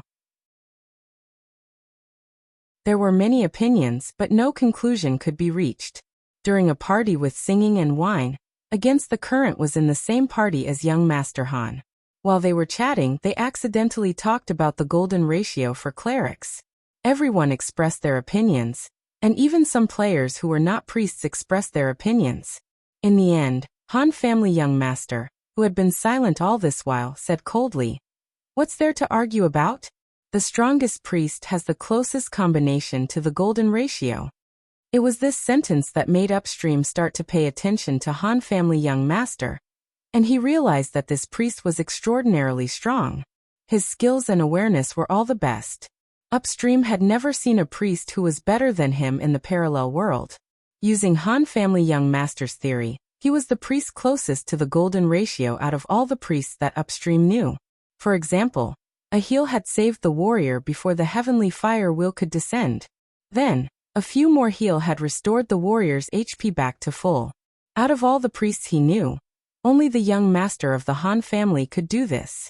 The simplest example was that Waterflower also had a priest with her, and she was an expert in the guild. However, she couldn't do anything about the heavenly fire wheel. Those who were quick to react only thought of healing now. Unscathed in battle, full of HP, was once again full of fighting spirit. He raised his hand and sent the people around him flying. These people had just eaten Gu Fei's heavenly fire wheel. Thieves were basically extinct, and the warriors that survived were all in danger after being rammed by Unscathed in battle. However, Upstream didn't even look over, and only signaled for the priests to hurry up and help. Waterflower mercenary group had 72 people in the battle. With Gu Fei's continuous attacks and Unscathed in battle's explosive attacks, they had already killed 17 people. However, 55 people were more than enough to deal with a single warrior like Unscathed in battle. What they needed to be wary of was the unknown attack from the sky.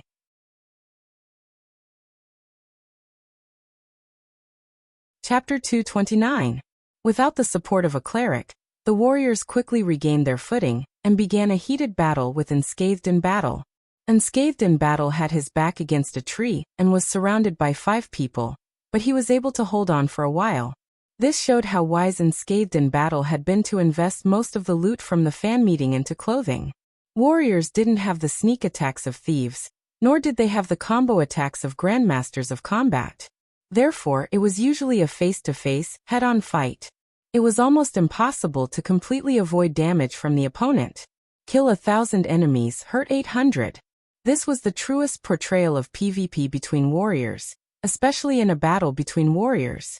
In a one-on-one fight, it was a good idea to quickly take down the opponent by attacking and defending. However, in a one versus many fight, having good defense would allow one to last longer on the battlefield and take down more enemies. At the same time, it would reduce the burden on one's cleric. Unscathed in battle's equipment followed this train of thought. For a moment, he was fighting 1 against 5, but he didn't feel pressured. Under the tree, swords and swords clashed. Countercurrent didn't care about what was happening. He quickly organized the mages and archers, the 2 ranged classes, to attack the treetop. Even the clerics who didn't have much to do were assigned to fight with holy light orbs. Although the damage of holy light orbs was insignificant, They shone brightly and were much more effective than fireball in illuminating the dark forest. The people on the treetop held their breath, afraid that they would be shot by the people below. Yu Tian Shinming's but was shot by an arrow, but he gritted his teeth and did not move, only fiercely remembering the archer who shot him. Countercurrent and the others weren't shooting blindly. Gu Fei's previous spell allowed Countercurrent to roughly estimate his location. The Han family young master's continuous healing just now made his location even more obvious. At this moment, Countercurrent and the two priests were whispering and pointing at each other. Very soon, Countercurrent raised his hand and ordered everyone to throw arrows and fireballs in the direction he indicated. When Gu Fei saw the other party's momentum, he knew that the young master of the Han clan would not be able to hide anymore. Although this wave of attacks had yet to reach his hiding place, if they followed the train of thought of going against the current, they would be able to search the place like a map. Sooner or later, they would knock the Han family young master down from the tree. Gu Fei's position was not far from the Han family young master. He was also on the trajectory of their map, but he was different. He could teleport. Just as his opponent's attack was about to reach him, teleportation's cooldown ended. Gu Fei silently chanted and immediately flew to another safe location. Looking back, the waves of attacks from the opponents were about to reach the location of the Han family young master.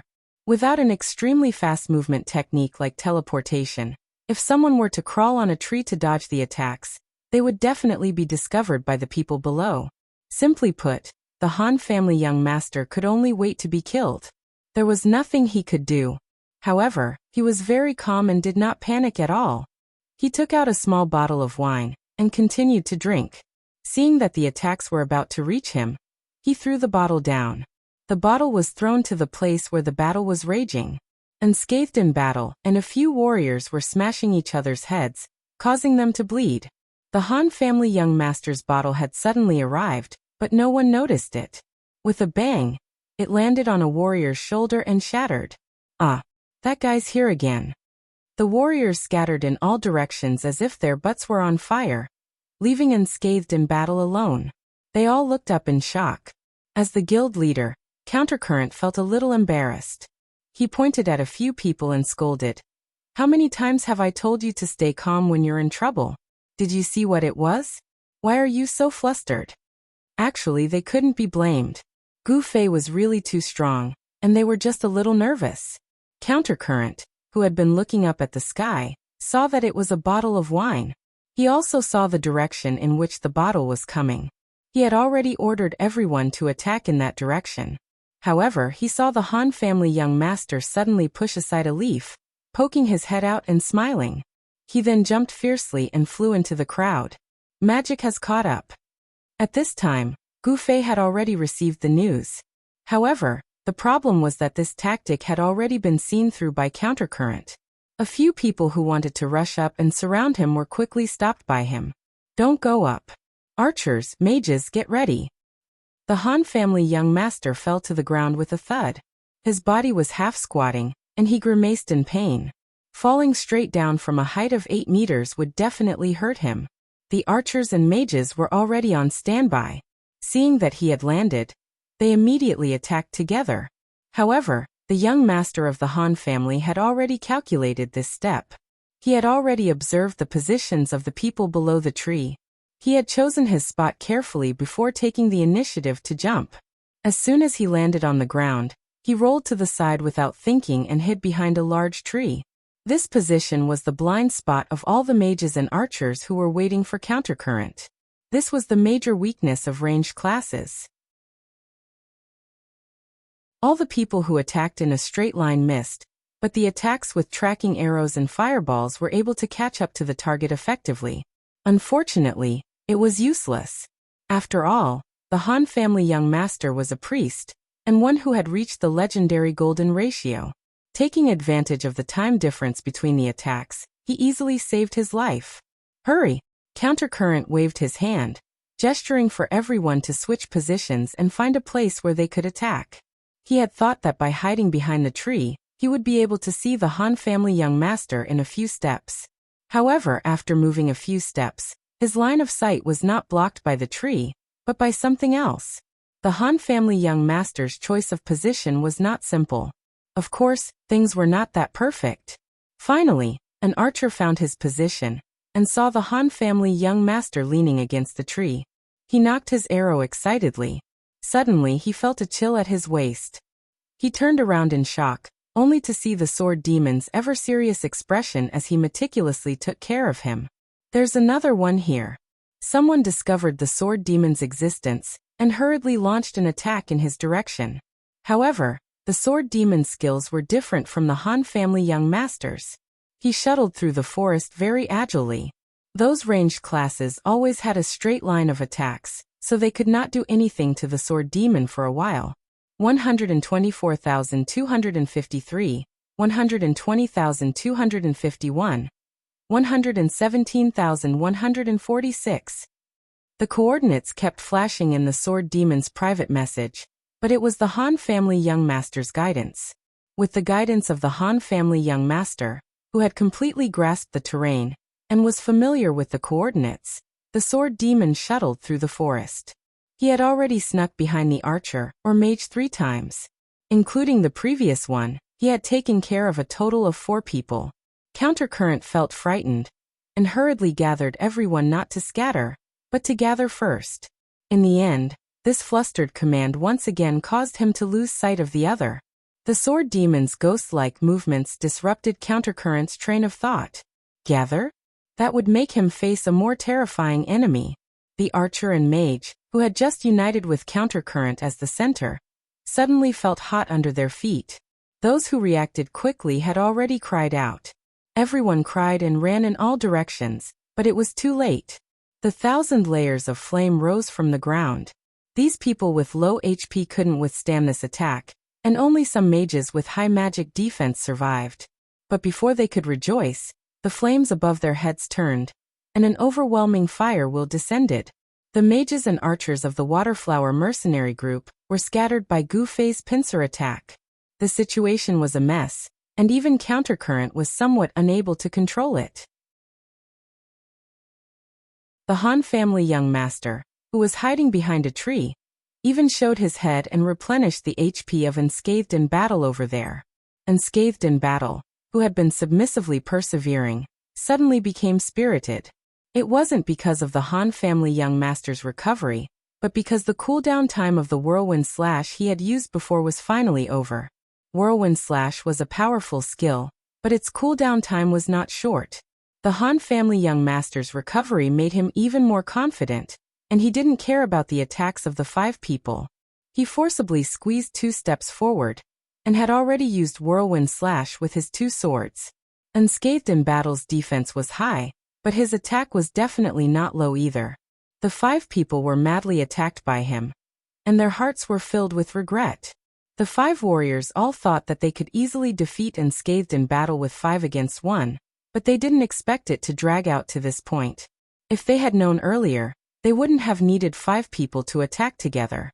2 or 3 of them could have used Whirlwind Slash together, and Unscathed in Battle would have long been killed.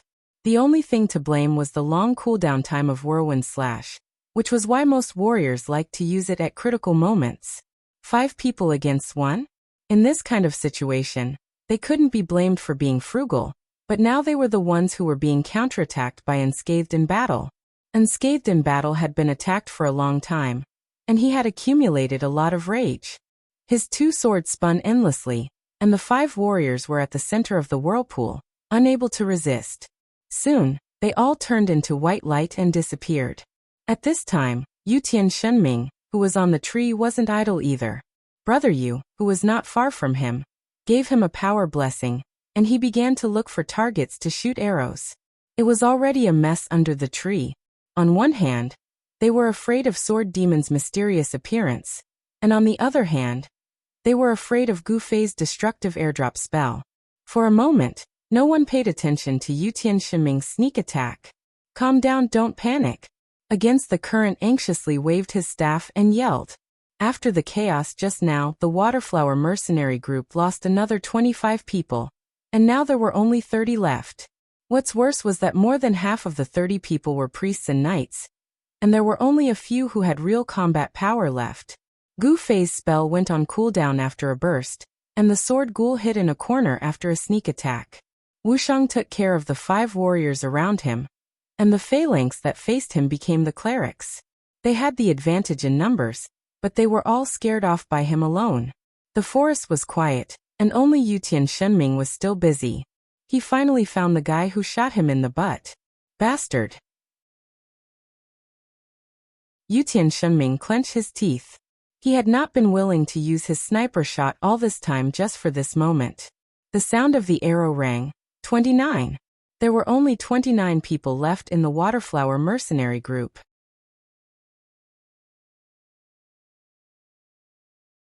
Chapter 230. From the moment he went against the current and led the group into the forest, he had followed young Master Han's plan step by step.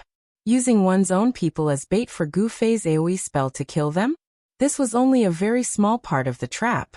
With this method, the first person to fall into the trap might fall for it, but after the first person was killed by Gu Fei's spell, the next person to fall would be the same as Upstream's previous judgment.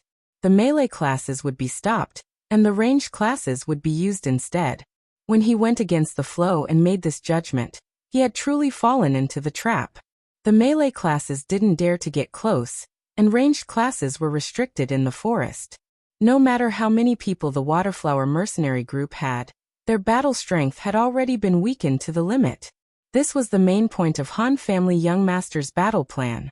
Using one's own people as bait, and Gu Fei would kill them. This entire scene was actually the bait, luring him to go against the current and make the decision that young Master Han was waiting for. Upstream's judgment couldn't be said to be wrong. If this was a normal fight, Waterflower wouldn't have lost even if she had the advantage in numbers. Unfortunately, he wasn't facing an ordinary opponent. He was facing an elite team made up of top experts. Everyone in the group exerted their full strength, causing more splashes to bloom. The people who stirred up the water were at a loss as to what to do. In such a situation, Upstream's emotions were unstable, and he finally made a major mistake in his command, giving Gu Fei an opportunity to take advantage of. 29 people.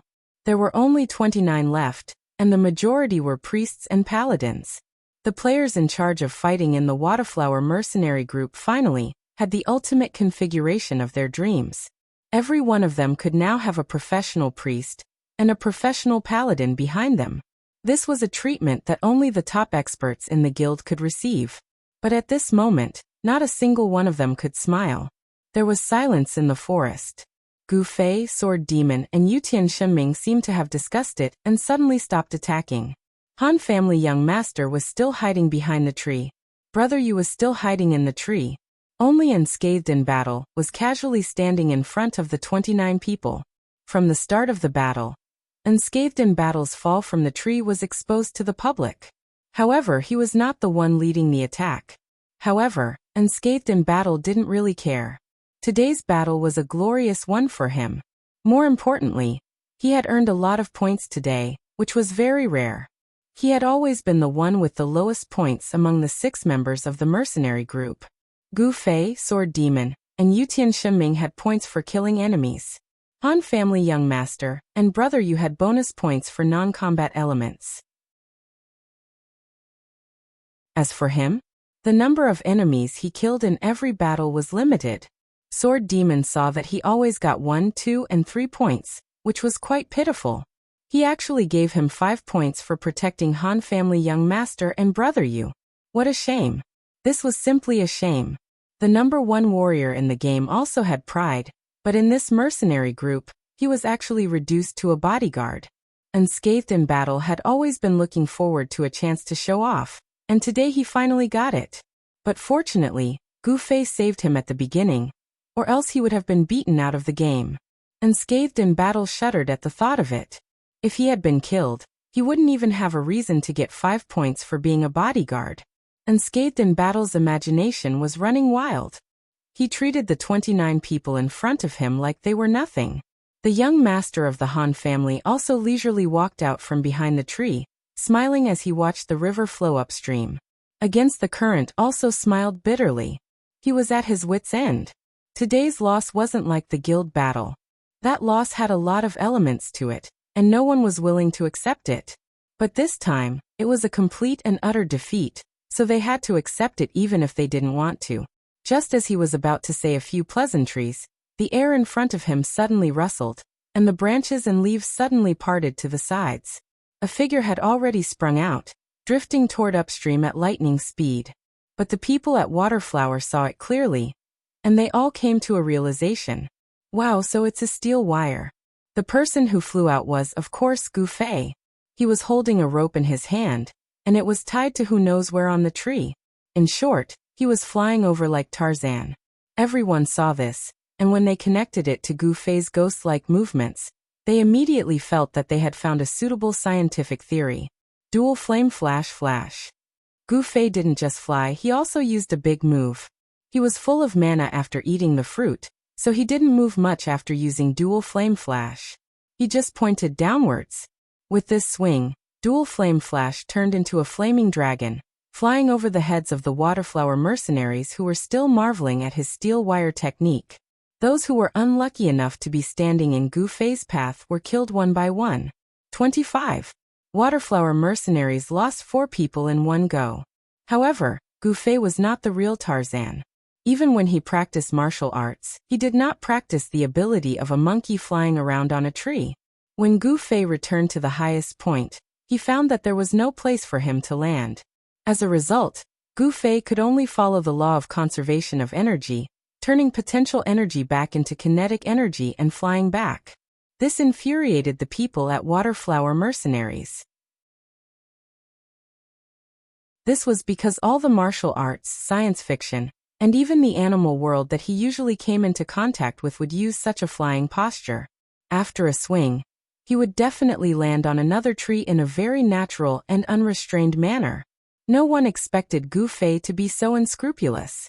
After flying out, he couldn't find a place to land, and then flew back without any backbone.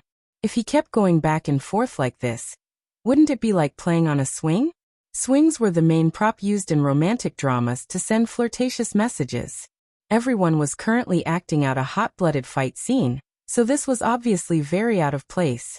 Gu Fei also felt that he couldn't keep swinging like this, and made a prompt decision. As he swung back, he drew his sword and chanted, "Teleport move." The advantage of an instant skill was that there was no need to set up a pose. He could use it whenever he wanted. As soon as Gu Fei finished chanting, he disappeared from the end of the rope. The people at Waterflower mercenaries were still looking up at Gu Fei, but when they saw that he had disappeared, they all looked up at the trees, wondering if he had flown up again, and would pull a rope down when they weren't paying attention. Suddenly, a scream came from behind them. Everyone turned around and saw Gu Fei swinging his sword behind them. Not only him, but the thief had also appeared out of nowhere. Taking advantage of the fact that everyone's attention was focused elsewhere, he took advantage of the opportunity to take advantage of the situation. The two of them killed 2 people at lightning speed, then disappeared and found a random tree to hide in. With the guidance of the Han family young master, who was extremely good at maps and coordinates, the places he pointed out were definitely in the blind spots of the large group of people. Poor Yutian Shenming, who had no sense of direction, couldn't enjoy the guidance of the Han family young master. He could only lie pitifully on the tree and sneakily shoot arrows. The sword demon and Gu Fei, one in stealth and the other in teleportation, would suddenly appear to harass them as soon as their cooldowns were up. They would quietly appear, take 2 or 3 lives, then disappear again. Above them, Yutian Shenming would occasionally shoot arrows. On the other side, unscathed in battle would carry his 2 great swords and feint a charge. The number of people at Waterflower mercenaries dwindled, and those who hadn't died weren't far from having a mental breakdown. The only thing they gained was a deeper understanding of the cooldown of Gu Fei's teleportation. After repeated torment, Waterflower mercenaries couldn't come up with any good countermeasures. They could only watch as their numbers dwindled one by one. When there were only 5 people left, the Han family young master once again floated out from behind the tree. He looked at upstream and smiled. "Let's forget about it." Against the current side and squeezed out a smile. "See you later." The Han family young master nodded. Upstream gestured to the remaining 4 people on his side. They all had tired expressions on their faces and didn't raise any objections. They simply retreated. In the semifinals of the mercenary competition, the 6 people from Child Elite Group actually won once again, achieving a perfect score. Having killed to this extent, just the experience and gold reward alone were already very generous. Needless to say, the 6 members of the elite group were naturally overjoyed. However, on the surface, they maintained a calm expression. This was because the moment they stepped out of the teleportation point, Upstream had been waiting for them. They couldn't help but give their usual praises. Upstream's intention to win them over was already too obvious. They were just short of saying that they would all be his bosses once they entered his guild. But at times like this, the pretentiousness of these experts became even more prominent. Yutian's spirit pretended to be aloof and disdainful. Unscathed in battle pretended to be low-key, so humble that it made people feel disgusted. Brother Yu felt a little lonely. He knew that in terms of strength, he still didn't have such a high level. They were so enthusiastic towards him mainly because of the others. Sword Demon's reply was more serious. Let's not think about this for now. The Han family young master didn't say a word. He was originally a member of drinking and singing. Gu Fei was the person they were most looking forward to. He waited for the others to express their opinions one by one before putting on a helpless expression, looking like he was going with the flow. Upstream also knew that forcing things would only cause annoyance, so he didn't say much. He laughed and said, "Then I'll look forward to working together in the future. If there are any difficult missions, I'll definitely ask for your help." The mercenary group was of course open for business. No matter how bad the Han family young master was, he couldn't reject the goodwill that was delivered to his doorstep.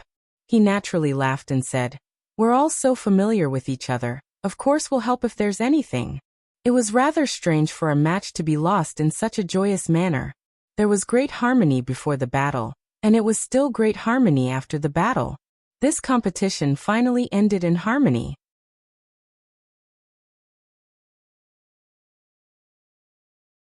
Chapter 231.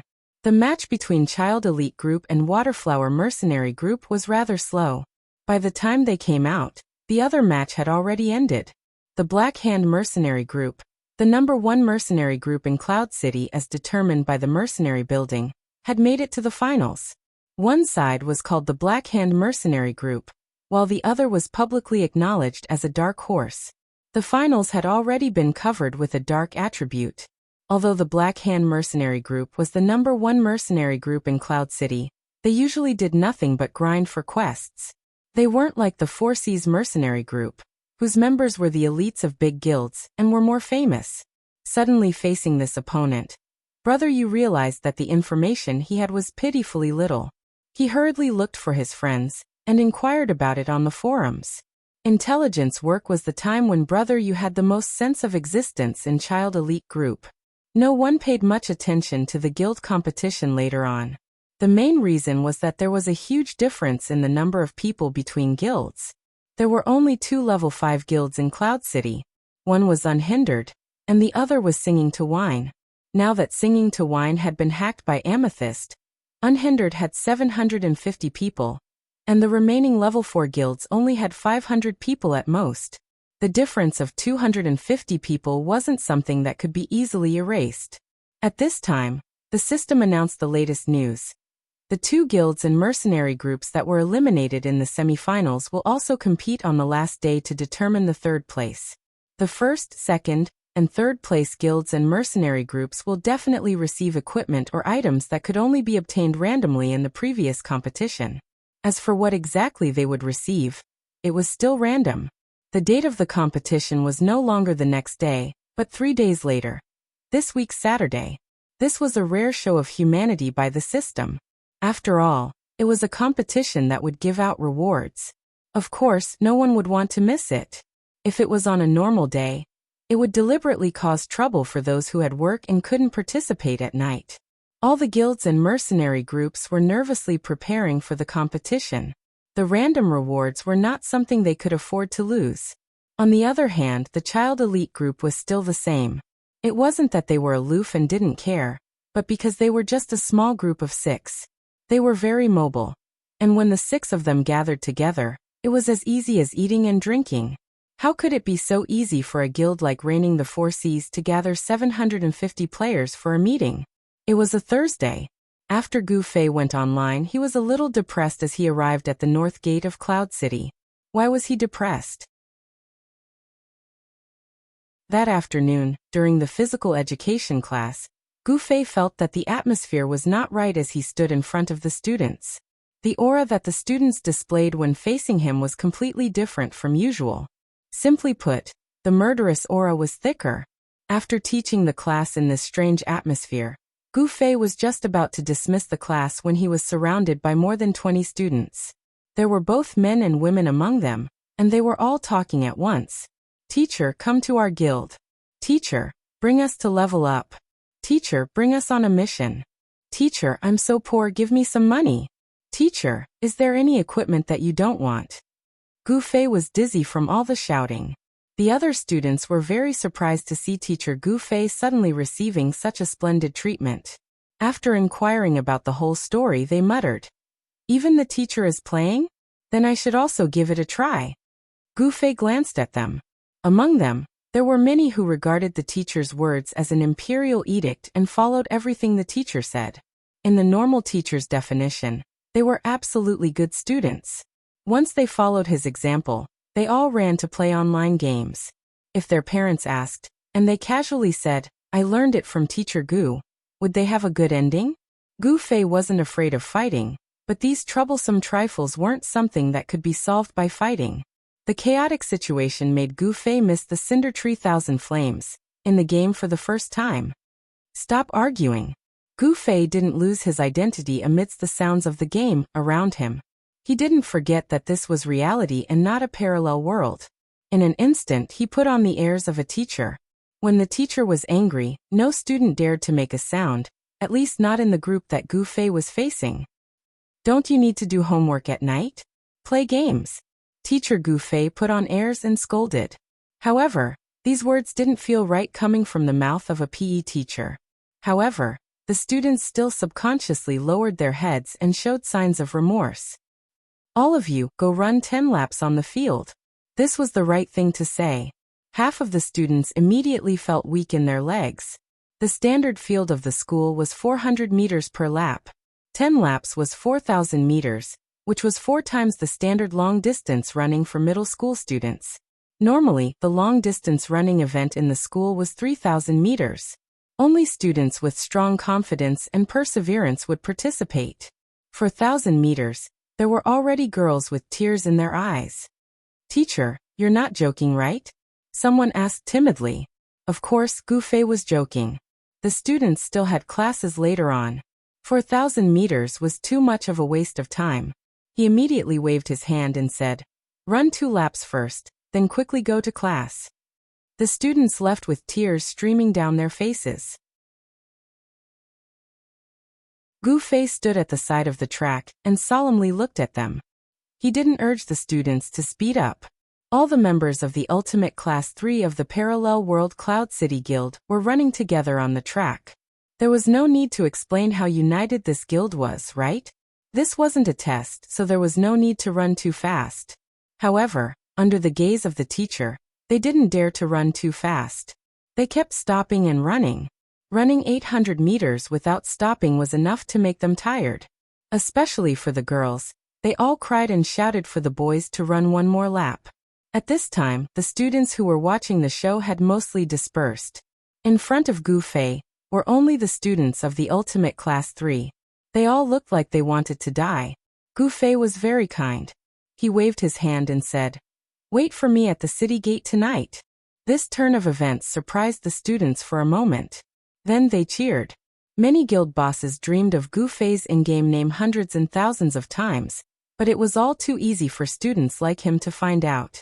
That account name was given by AFA. After the students asked, they went to check the wizard level leaderboard. Level 40. To this group of students, it was too high up. Whether it was from an entertainment point of view or a financial point of view, roping in a teacher was a good choice. This made the students make up their minds. Now that their goal was achieved, everyone was obviously very happy.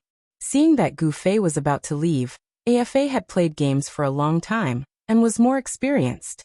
He caught up to Gu Fei and asked cautiously, "Teacher, which gate is it?" "You talk too much. Go run another lap," Gu Fei said. Ah. Afa was a weak student who ran the opposite of the 3 good students. He was half dead after running 2 laps. One more lap and he would really die. Luckily, his question reminded the other students. They immediately surrounded him and asked for the specific address. Helpless, Gu Fei could only agree to meet them at the north gate. Having an agreement with the students was definitely unavoidable. At most, they wouldn't see each other in the game. This was the saying, "A monk can run, but the temple can't run." Helpless, Gu Fei arrived at the north gate at the appointed time. In the end, not a single student appeared. Gu Fei was burning with anger. "The teacher didn't stand you guys up, but you guys actually stood me up." According to normal thinking, he should definitely call himself lousy here. But since he was facing the students, he should change it as a teacher. Anyway, it was only a difference of 1 word. This was how Gu Fei reminded himself. If he really called himself lousy in front of the students, not only would it not have any effect on them, the students might even think that he was more approachable. This was really troublesome. Playing online with the students? There was only 1 word to describe it. Gu Fei cursed the author 1,000 times in his heart. "Can you stop writing nonsense?" Back to the main topic. It was already the appointed time, but the students still didn't show up. Gu Fei patiently waited for a while. Finally, he saw the students running over one by one from each of the offline areas. There were all sorts of explanations as well. "Mommy told me to wash the dishes." "Daddy dug a landmine and made me wait for a while longer." Gu Fei burst into tears. It was so close to life and easy to understand. Thinking back to when he told the sword demon and the others to go offline because they had to go to class, their eyes were so strange. The students that came added Gu Fei as a friend. For the bosses of Cloud City, an excellent opportunity was missed. That night, from 7 to 7:17, Gu Fei's friend switch was not turned off. Stand in line. After the students were all present, Gu Fei said in a deep voice. Unfortunately, there was no such item as whistle in the game. Using fingers to play? That was too hooligan. Be a teacher, be a teacher. "What teacher, please don't, it's too embarrassing." The students protested. Was there anything more embarrassing than being called teacher in the game? Gu Fei continued to cry, but there was no other way.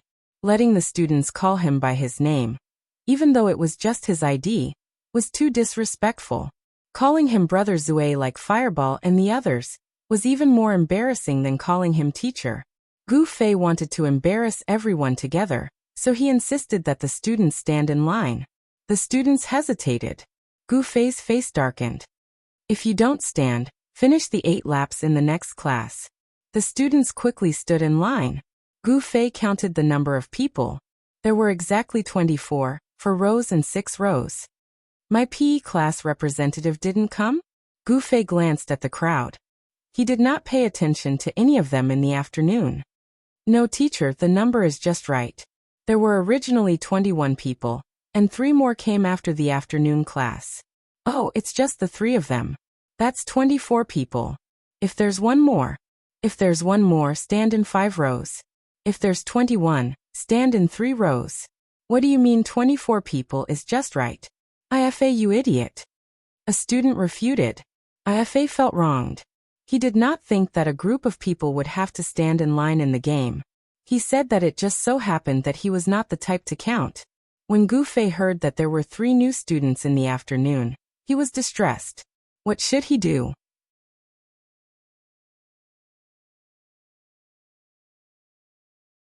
Chapter 232. The city gate was bustling with people at this time. The neatly lined up group of players quickly attracted a lot of attention. Gu Fei stood majestically at the front of the line, but from his expression, it seemed like he didn't know these students. "What's going on?" Some players whispered. "I don't know. It's the army, it's the army. The country has sent the army into the game. The country is starting to pay attention to the game world." Some people were excited. "Fuck you, you've read too many YY novels. Damn, a bunch of brats. Are you a Boy Scout army? There were many different opinions, but Gu Fei decided to carry on the embarrassment to the end. He looked at the line and said, "Is there a class leader?" "What's the class leader?" A soldier in the line raised his hand and called out, "Teacher, what's the matter?" "Oh, the physical education class representative isn't here, so you'll temporarily take over. Come lead the team, let's go," Gu Fei said. "Wow, teacher, you're too cunning, pushing such an embarrassing task to me." The class leader was about to faint. These errands were quite natural in real life, but it was extremely embarrassing in the game. "Hurry up. Hurry up. Is it fun to be stared at here?" Gu Fei urged. The students of course wanted to find a hole to crawl into, but now that they finally escaped, the class leader was still dawdling and immediately glared at them. "Hurry up." The students revolted. The class leader had a long face and shouted, "Turn left, run." Amidst the sounds of surprise, the students ran out of the north gate in an orderly fashion. "Run, be orderly, aren't you going to shout the slogan?" Gu Fei pointed at the back. "Teacher, spare us." The students shouted. The slogan that Gu Fei was referring to was, of course, the shouting of 1, 2, 3, for that would erupt from time to time as the students lined up to run. Now that they were afraid of being noticed, they still had to shout this to attract attention. It was too painful. Everyone began to wonder if it was a mistake to get close to the teacher in the game. Oh, then forget it. When the slogan is shouted, the footsteps are messed up. "Class leader." Gu Fei shouted. 121. 121. The class leader shouted helplessly. It seemed like being the class monitor was also a mistake. After exiting the city gate, there were players everywhere. The students' movements were stiff as they ran. Their heads were lower and lower. From afar, they looked like a group of headless zombies. After advancing for an unknown period of time, the surroundings gradually became desolate. Some of the students were shocked. They realized that it had been a long time since they heard their teacher speak. They turned around and saw that Gu Fei was at least 200 meters away from them in the vast wilderness outside the Cloud City. The students stopped in their tracks and waited for the teacher to arrive. "Why did you stop?" "If I didn't say stop, then don't stop. Stay where you are." There were no outsiders here, so Gu Fei directly gave the order. The students kicked on the spot, and Gu Fei carefully corrected everyone's footsteps, as if he was teaching a class. Only when they were in complete harmony did they shout, "Attention! Have we arrived?" Gu Fei asked. "What do you mean?" The students didn't understand. "If we haven't arrived, why did you stop?" Gu Fei asked. The students looked at each other. "Where are we going?" "How would I know where you guys are going?" Gu Fei asked. The students fainted. So it was a waste of time. Gu Fei was already looking for a scapegoat. "Class leader, where are you going?" The class leader wanted to cry. He swore in his heart that he would definitely pull the physical education class representative in. He could only say helplessly, "I don't know. I just lowered my head and led blindly. I'm not familiar with the map." "Oh, right, we should let IFA lead. He's been in the game for the longest. He's the most familiar." The class leader had a flash of inspiration. He realized that there was no need for the physical education class representative. IFA was speechless. Normally, no one would even look at him. But in times of crisis, he was always pushed to the front line. He was the most useless guild leader in the entire Cloud City. Gu Fei didn't dwell on this issue. He continued to ask, "Then why did you all come to me today?" The students looked at each other. "Teacher, join our guild. Teacher, help us level up. Teacher, help us do quests. Teacher, I'm so poor. Give me some money. Teacher, do you have any unwanted equipment?" The same words as in the afternoon came again. "Don't panic, don't panic." Gu Fei stopped everyone. "Okay. I already have one. Leveling up? Teachers usually level up alone. Quests. There are so many of you. Can I lead all of you? Money. I still owe someone 1,800 gold coins. As for equipment, I do have some. I'll give them to you when we get back." Oh. The students cheered. One of the 5 conditions was reached. Moreover, it was the most affordable one. The students were already very happy. Dismiss now. Free time. Gather at the north gate at 9. Gu Fei waved his hand. Hey, don't. Ifa immediately jumped out of the group. Everyone looked at him. There's a quest. Ifa said. Oh. Ifa stays. The rest of you can go. Gu Fei said. Don't. It's a guild quest. A guild quest. Ifa said. A guild quest. Gu Fei frowned. He had only experienced a guild quest once. It was when Amethyst partnered up with June's Reign in his rebirth. In the end, it led to a head full of things. From being chased to being chased, from one against a group to a group against a group. Now that he thought about it, it was the most exciting time in the game. While Gu Fei was reminiscing, Ifa was introducing the mission. Gu Fei could vaguely make out the gist of it. It seemed to be exterminating a group of bandits. Other than killing a total of 100 enemies, they also had to capture the bandit leader alive. Apart from Ifa, the rest of the students from Ultimate Class 3 had slowly entered the game after the official launch. Moreover, high school students didn't have much time to play, so their levels were very low. The bandit leader would naturally be a boss. Ifa felt that with their guild's equipment, it would be too difficult to challenge a boss. However, with the help of a level 40 magician like Gu Fei, things might be different. Oh, boss. Hearing this, Gu Fei became a little more spirited. At the moment, it was not difficult for him to solo players or monsters. Perhaps only the bosses in the game could be a match for him. Gu Fei reminisced about Suatu's past. Although his attacks were still systemically inflexible, at least he had to be on high alert.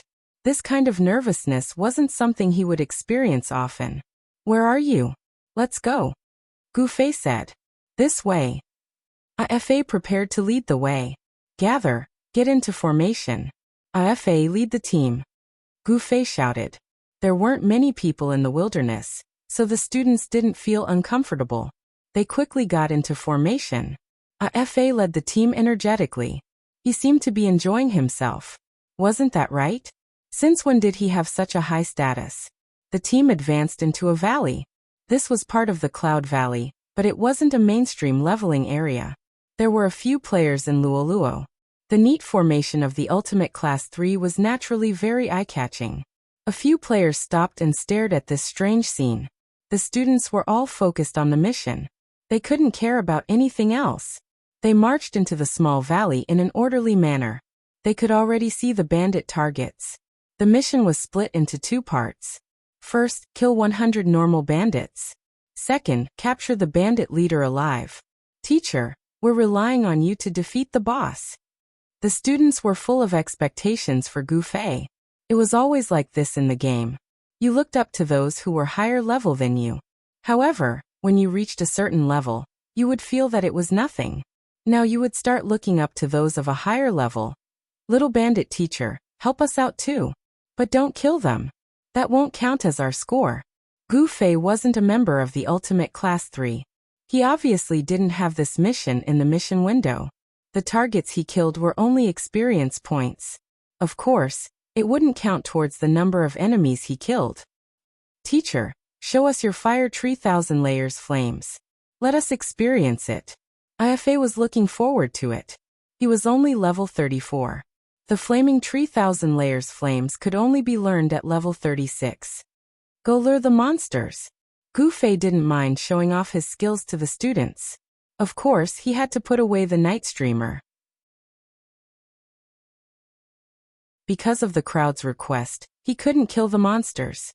It was undeniable that even though the students were young and had low levels, they were still better than the girls who had been reborn as purple crystals when it came to playing games.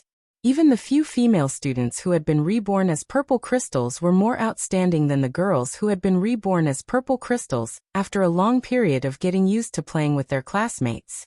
After all, Gu Fei had been in the game for so long and interacted with experts every day. He had a good eye. He was instantly gratified. It seemed that taking care of his students was much easier than taking care of the girls with the purple crystal of rebirth. After the 2 archer students ran out, they pulled a few monsters over. Everyone looked at Gu Fei in unison. Gu Fei was very calm.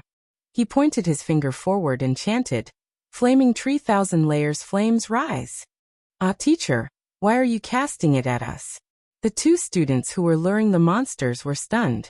They ran left and right in a panic. "Hey, don't run around," Gu Fei said angrily. The two of them, one on the left and one on the right, led the monsters to the sides. Gu Fei's spellcast was slow, so he had calculated ahead.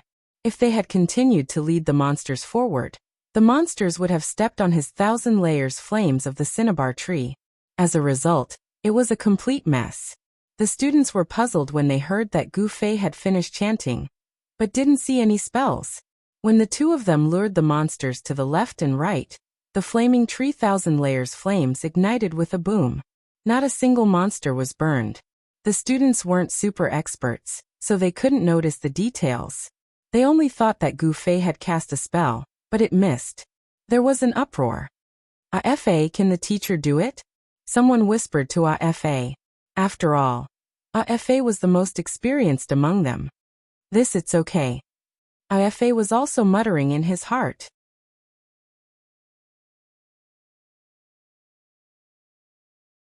Chapter 233. Due to the coincidental loss of a person, Gu Fei's mighty image in the eyes of the students had already changed. However, he didn't mind it. He pointed at the sink tree 1,000 layers flames that didn't burn the monster and said to AFA, "See that?" AFA nodded. Gu Fei nodded as well. He waved his hand at the students. "Let's go kill the monster." The battle of exterminating the bandits began fiercely. Gu Fei didn't stay idle. He was still very confident in his magic attacks without his sword. He believed that he couldn't kill any of the monsters instantly, so he used a few spells to help out from time to time. It wouldn't have mattered if he didn't help out.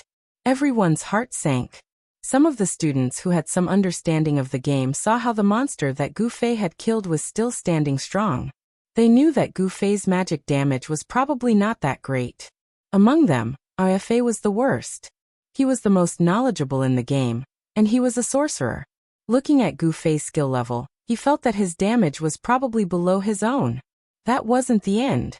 After casting a few spells, Gu Fei immediately retreated to the side. He took out a fruit from his pocket and started munching on it. His movements were extremely smooth and concise. It was obvious that he was the type of person who had practiced making perfect. Sorcerers used up their magic power so quickly because they didn't have enough magic power. There was only one explanation for that. They added points without adding them to intelligence. Sorcerers who added points without intelligence were trash. This was an indisputable fact. Currently, no matter how a sorcerer added points, it was impossible not to add intelligence.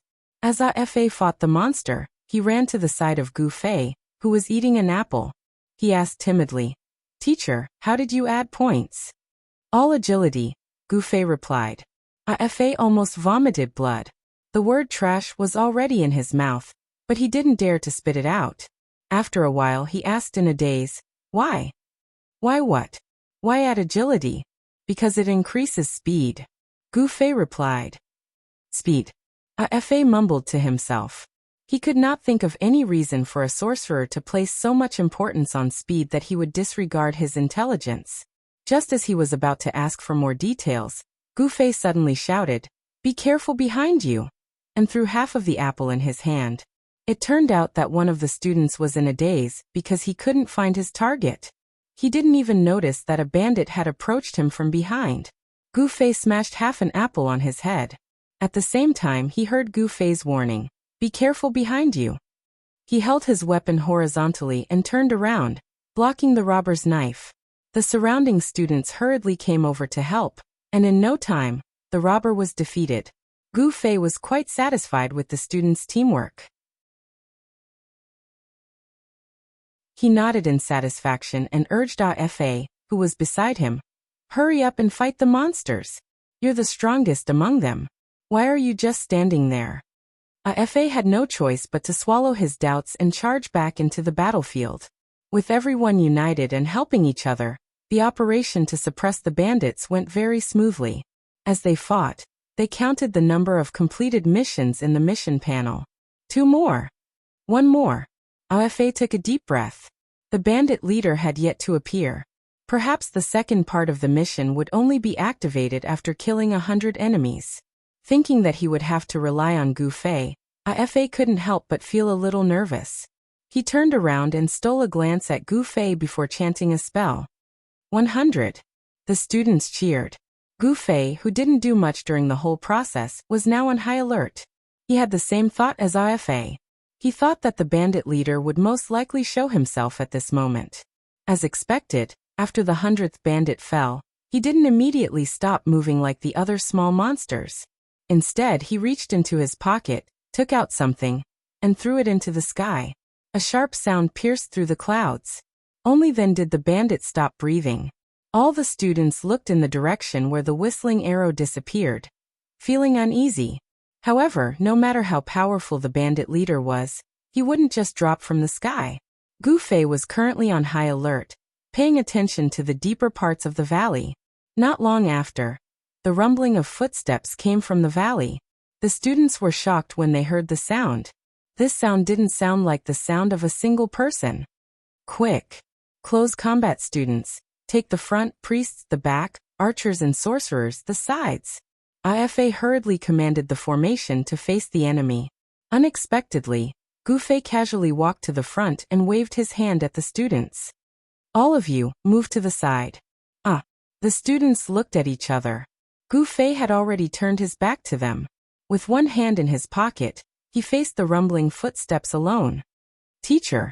Ifa hurriedly came over. It sounds like there are a lot of enemies. Yes, so all of you move to the side first. Gu Fei said. The previous bandits didn't just send out 100 of them to fight against the students. In reality, the total number of bandits on the scene was less than 10. The students of the Ultimate Class 3 had killed them repeatedly and finally accumulated to 100 people. But now, from the sounds coming from the valley, it really seemed like over 100 mountain bandits were charging out at the same time. If it was really this number, the Ultimate Class 3 had no chance of winning. Ifa was hoping that there wouldn't be so many enemies. The sound got closer and clearer. It didn't sound like it was amplified by the echoes of the valley. It was real, the sound of footsteps. The silhouettes became clearer and clearer from the depths of the valley. Ifa's face was already ashen. He stretched out his hand and shouted at the students, "Retreat, retreat, hurry." Normally, Ifa was just a leader being ordered around, but he was still the most skilled player in the group. The others wouldn't doubt his judgment, and they immediately retreated to the exit of the valley. After running a few steps, everyone suddenly thought of something. They turned around and saw that Gu Fei was still standing in the same spot. He didn't move at all. "Teacher," the students shouted. Gu Fei had already focused all his attention on this group of bandits. It should be known that it was absolutely impossible for an ordinary player to have such a dense group of monsters for them to grind in a leveling area. Even if they deliberately lured monsters, such a large number of monsters would seriously exceed the limit. No one would ever lure so many monsters. Gu Fei already had a premonition that he would have to go on a killing spree. He was extremely excited. He only heard Ifa shout and didn't take it to heart. At this moment, all the students shouted for teacher. Gu Fei turned around and saw that everyone was already 20 meters away from him. He nodded and said, "Yes, it's better to stay further away. It's safer." "No way." All the students looked at each other. They could already tell that Gu Fei had no intention of retreating. It seemed like he wanted to fight to the end with these bandits.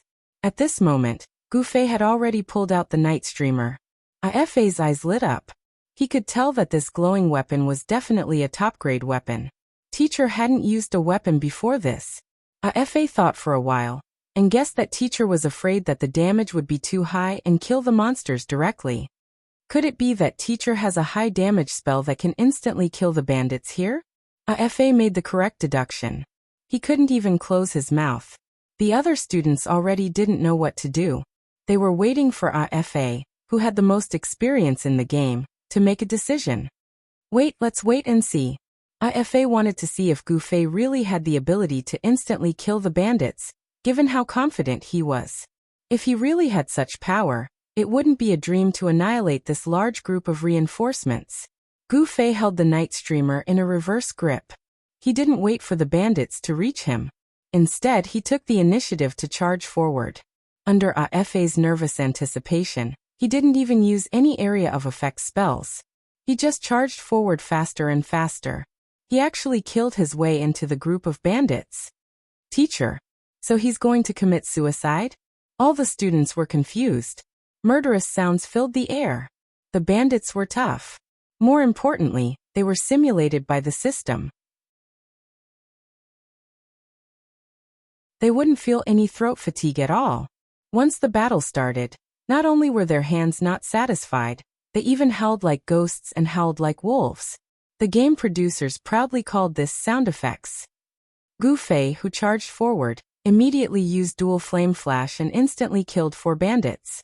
However, his main goal was to use the spell to attract the bandits' aggro, so that they wouldn't ignore him and charge toward the students.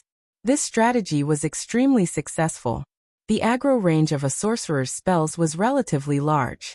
With a wave of Gu Fei's hand, a group of bandits surrounded him. Gu Fei didn't panic at all. He had long practice with the bandits in the Cloud Valley. He was familiar with their attack patterns. The system's attack patterns had always been the same. This kind of attack pattern had already been thoroughly understood by Gu Fei. If they wanted to hurt Gu Fei, they could only wait for him to be distracted and make a mistake. However, Gu Fei didn't plan to tangle with these robots for too long. He pointed his sword at his feet. 1,000 layers of inferno rise. It naturally took some time to activate. The good thing about the system's idiocy was that it didn't dodge even after hearing Gu Fei's incantation. It would still stubbornly charge toward Gu Fei's side. With Gu Fei as the center, the bandits were tightly united, not leaving any space for each other.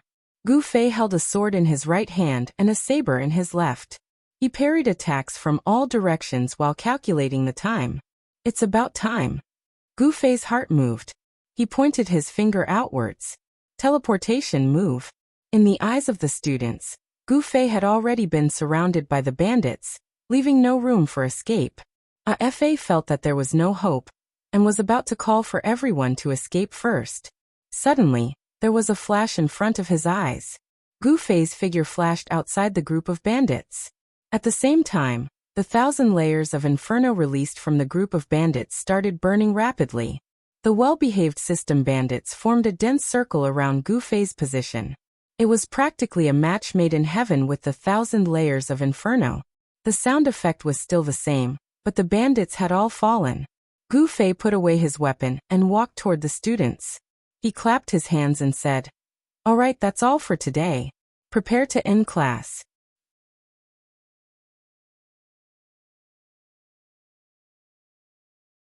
Chapter 234. The students were naturally deeply shocked, and they couldn't speak for a long time. The fire was still burning behind him.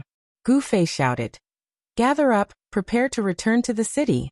The students ran to stand in line in front of Gu Fei. The more skilled they were, the more they felt that Gu Fei's strength was incomprehensible. Afei was the most shocked one.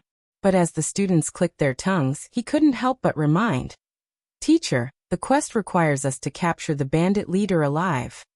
"Capture him alive? How do we do that?" Gu Fei was slightly stunned. Suddenly, he saw the terrified expressions on the students' faces. Some of them had already started to scream, "Teacher, be careful." But this warning was too late. The boss's skills were extraordinary and he was very fast. Gu Fei's 1,000 layers of flames instantly killed the normal bandits, but it couldn't kill the bandit leader mixed in with the other bandits. As Gu Fei was organizing his team, the bandit leader had already come out of the fire. His aggro was obviously on Gu Fei, and he raised his sword and slashed at him. Although the system NPCs were rigid, they didn't have killing intent. Killing intent was a mysterious system. It was only after the holographic simulation system completely replicated the complex parameters of the human body that it could simulate every detail. And NPCs were completely made up of data. They weren't as detailed as the real human body. In short, he didn't have killing intent. The sound of the fire behind him covered the sound of the bandit leader's leap. By the time the students realized what was going on, the bandit leader had already flown behind Gu Fei. Gu Fei didn't even turn his head. He wanted to dodge, but it was already too late. The bandit leader swung his sword at Gu Fei's waist, sending him flying. "Teacher!" The students screamed. There were clerics among them, and they hurriedly cast healing spells at Gu Fei. No matter how strong the boss was, it was just a normal attack. It wasn't enough to instantly kill a player. Gu Fei's life was already in danger, but he was quickly saved with the help of so many students. "Bitch!" Ifa shouted. "Flash what?" Gu Fei supported himself against the cliff and stood up. His expression was calm as he raised his hand and drew out the Night Streamer sword. Regeneration was not an attack skill, but it could also be converted into aggro based on its recovery effect. Similar to mage spells, the aggro range of this skill was very large. Under normal circumstances, these priests would probably have drawn the bandit leader's aggro to them with their healing spells. But at this time, the bandit leader strode towards Gu Fei. In fact, it was because Gu Fei's magic damage was amazing. The targets he attacked were generally killed instantly. Only the boss could withstand it, so there was no need to worry about aggro at this time.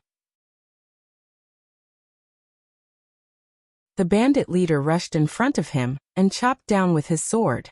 In the eyes of the students, this slash was fast and fierce. They hoped that their teacher wouldn't be cut into pieces. They hurriedly cast healing spells on Gu Fei. Unexpectedly, Gu Fei had already dodged the attack by moving his body to the side. He raised his sword in a backhand motion and chanted, chopping down the bandit leader, causing sparks to fly in all directions. Just like that, the two sides slashed back and forth. At first, the students were still a little worried. From time to time they would cry out, "Teacher, be careful." The priests were even more nervous. When they saw the bandit's sword about to fall, they trembled and cast healing spells at Gu Fei. As for the other melee professions, they also wanted to help, but they felt that this battle was too fierce and there was no place for them to intervene. The ranged professions also didn't have confidence in themselves. In the chaotic battle, the two of them weren't sure that their attacks wouldn't hit Gu Fei.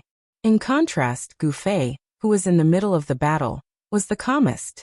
Previously, the bandit leader had been able to attack successfully because the system NPCs didn't have killing intent.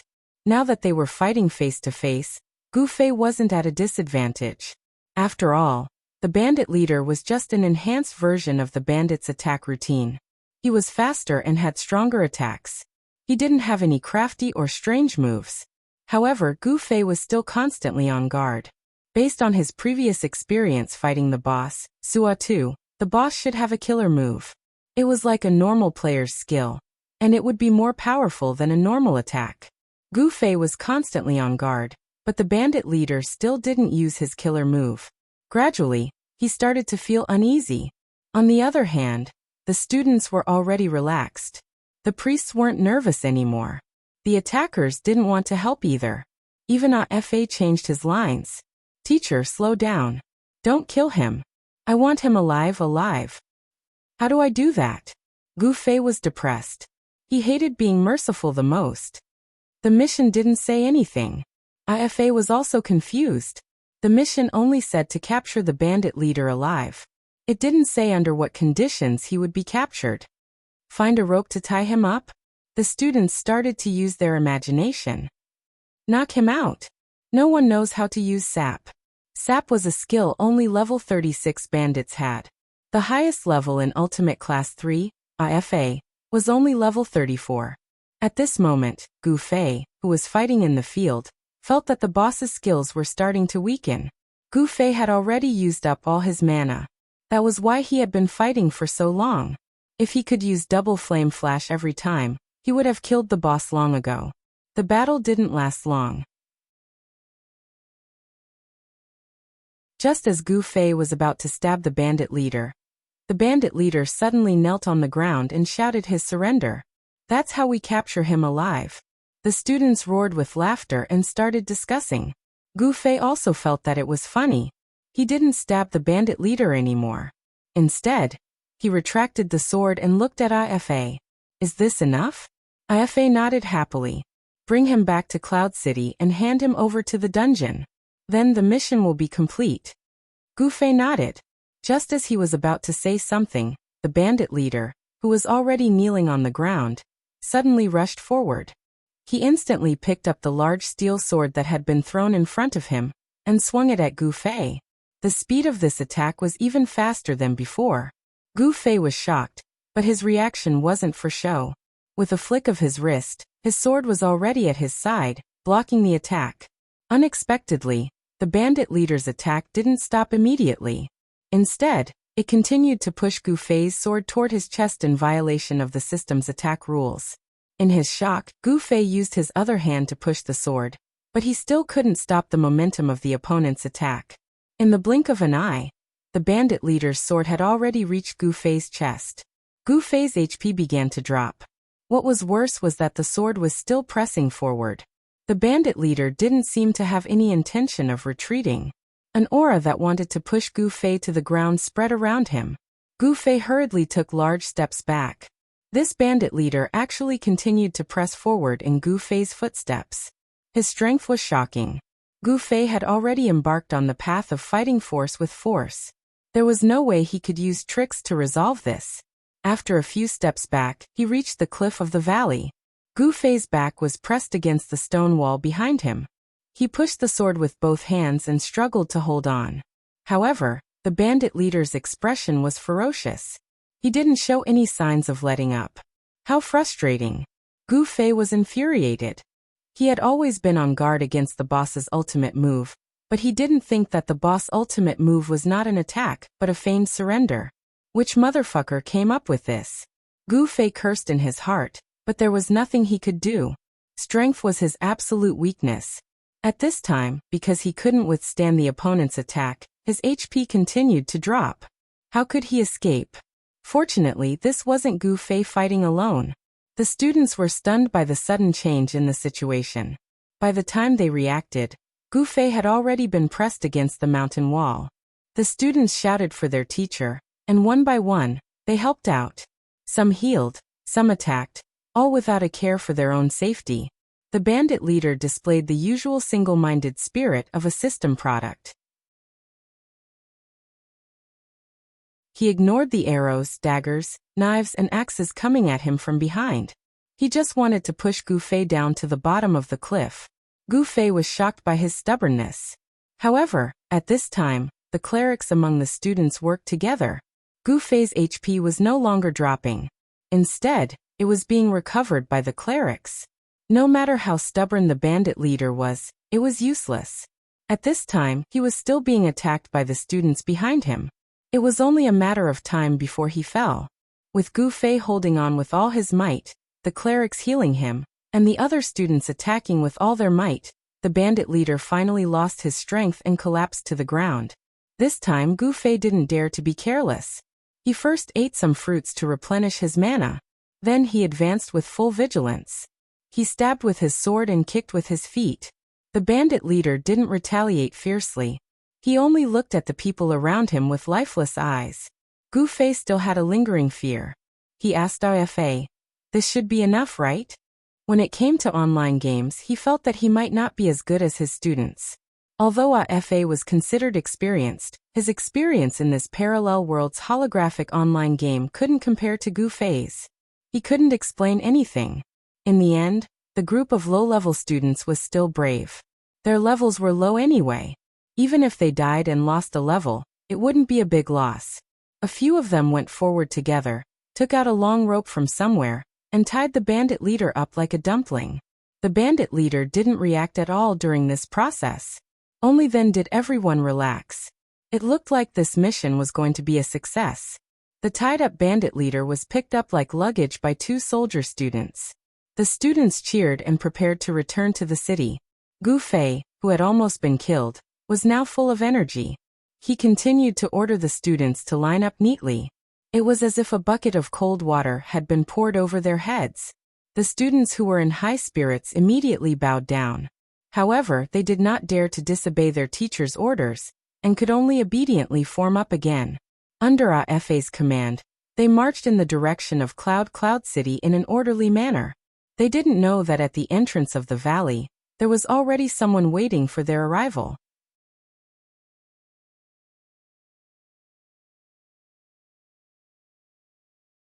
Chapter 235.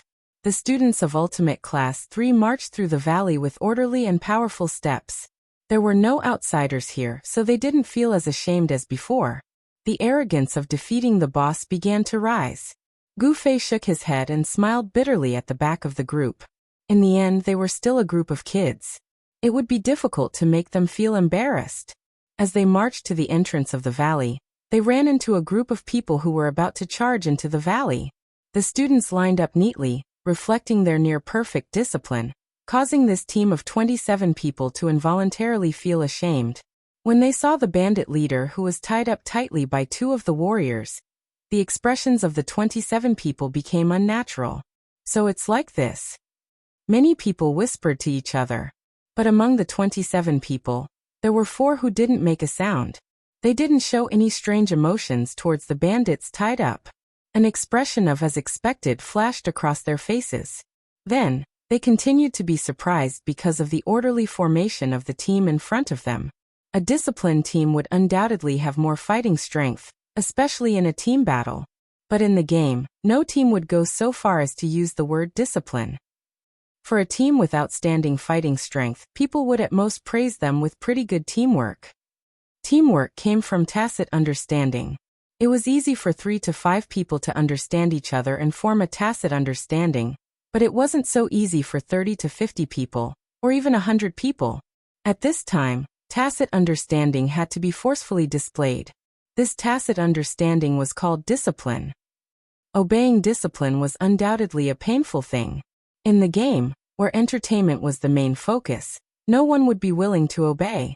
So when they saw a disciplined team appear in front of them, it was truly shocking. This kind of team would definitely be extremely strong.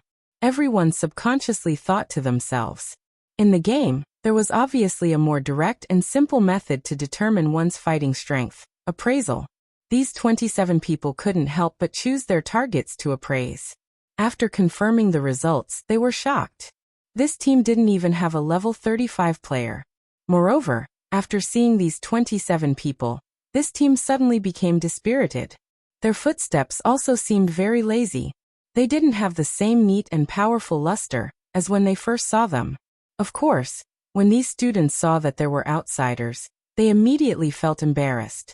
Many people's faces were already filled with joy, but the students had already brushed past them and left the valley. The 27 of them looked at each other questioningly. Finally, one of them looked at the 4 people who had been very calm. "Shall we make our move?" One of the 4 said quietly, "You guys can decide for yourselves. However, since the quest you triggered is a 2-way quest, then our reward will need to be doubled. After all, this is a PK battle, and we still need to pay for future troubles." "We know that." The person who asked the question nodded. After a brief discussion with the remaining 22 people, he turned back and said, "But these opponents don't seem to be very strong. Perhaps we don't need your help?" The 4 of them didn't get angry. They just smiled and said, "He really isn't that strong. However, even though we won't take action, we won't refund the deposit either. However, you won't have to pay the follow-up fees. I hope you understand." "Of course." The person who asked the question nodded. "But we'll be here. If you need help, we'll help. Is that okay?" The 4 of them had clearly read the intentions of the people in front of them. This was undoubtedly a very satisfactory answer for the other party. Finally, the other party didn't say anything else. They turned back and muttered a few words to the other 22 people. Each of them quietly took out their weapons and suddenly launched a surprise attack on the students of the Ultimate Class 3 from behind. Arrows. The first to arrive were always the arrows of the archers. The target was the extra person at the end of the enemy formation. Unexpectedly, at this moment, the person suddenly turned around and pulled out a long sword from his pocket. He swung the sword a few times and actually blocked the arrows that were shot at him at the same time. "What are you guys trying to do?" Gu Fei had long felt that there was something wrong with these 20 people. When the arrows attacked just now, the safest way was to dodge them. However, he was afraid that they would hit the students, so he could only take the risk and block them with his sword. Fortunately, the other party didn't use any skills, and the 4 arrows were successfully blocked by Gu Fei. It seemed that they just thought that shooting a mage didn't require any powerful skills. Black robes and a dark purple long sword. This attire immediately attracted the attention of the 4 people who had been very calm this whole time. Although this was the first time they had seen this attire, it was one of the hottest topics recently. This person was the mage of the child elite group, Qianli Drunk. He was the opponent that their Black Hand mercenary group needed to pay attention to in the finals. When the 4 people recognized Gu Fei, they felt a little relieved. Previously, they had been surprised that these guys who weren't even level 35 could deal with the boss here. Now that they looked at it, it turned out that they had also hired the mercenary group to help them. However, the child elite group actually only sent out 1 person. It seemed that they were really strong. At this moment, the students had already realized what was going on. They all turned around to ask what was going on. Sorry, it's a two-way quest, the leader of the 23 people who had launched the attack calmly explained. Two-way quest. Gu Fei had heard of this term before. According to Brother Yu's explanation, the system would set some opposing content as two-way quests that could be accepted by players from both sides. In the two-way quests, the main enemy that the players face was not the system, but the players. Two-way quests were usually guild quests or group quests. It was rare to see individual quests. What's the content of your quest? Gu Fei asked. Since they were all doing quests, there was no right or wrong. It would be best if there was a peaceful solution. Kill the bandit leader who is being escorted, the other party replied. They were actually just a small guild. After receiving this quest, they felt that they didn't have much confidence in dealing with a boss-level opponent. As such, they quickly contacted the largest mercenary group in Cloud City, the Black Hand Mercenary Group. The Black Hand Mercenary Group had a good reputation among the players. It could be said that their credibility was guaranteed. Those who sought their help wouldn't issue quests in the mercenary building. Although it was safe to issue quests through the system, it was inevitable that the system god would deduct the so-called intermediary fee. As such, as long as it was someone they could trust, everyone was happy to trade in private. In a few words, the price was negotiated. The two sides met at the city gate. After paying the deposit, they set off in the direction indicated by the system. Then, they met Gu Fei and the Ultimate Class 3 at the entrance of the valley. Only then did they find out that the person in charge of escorting the bandit leader was also a player. This was a two-way quest. When Gu Fei heard the other party's quest content, he silently cursed the system for being despicable.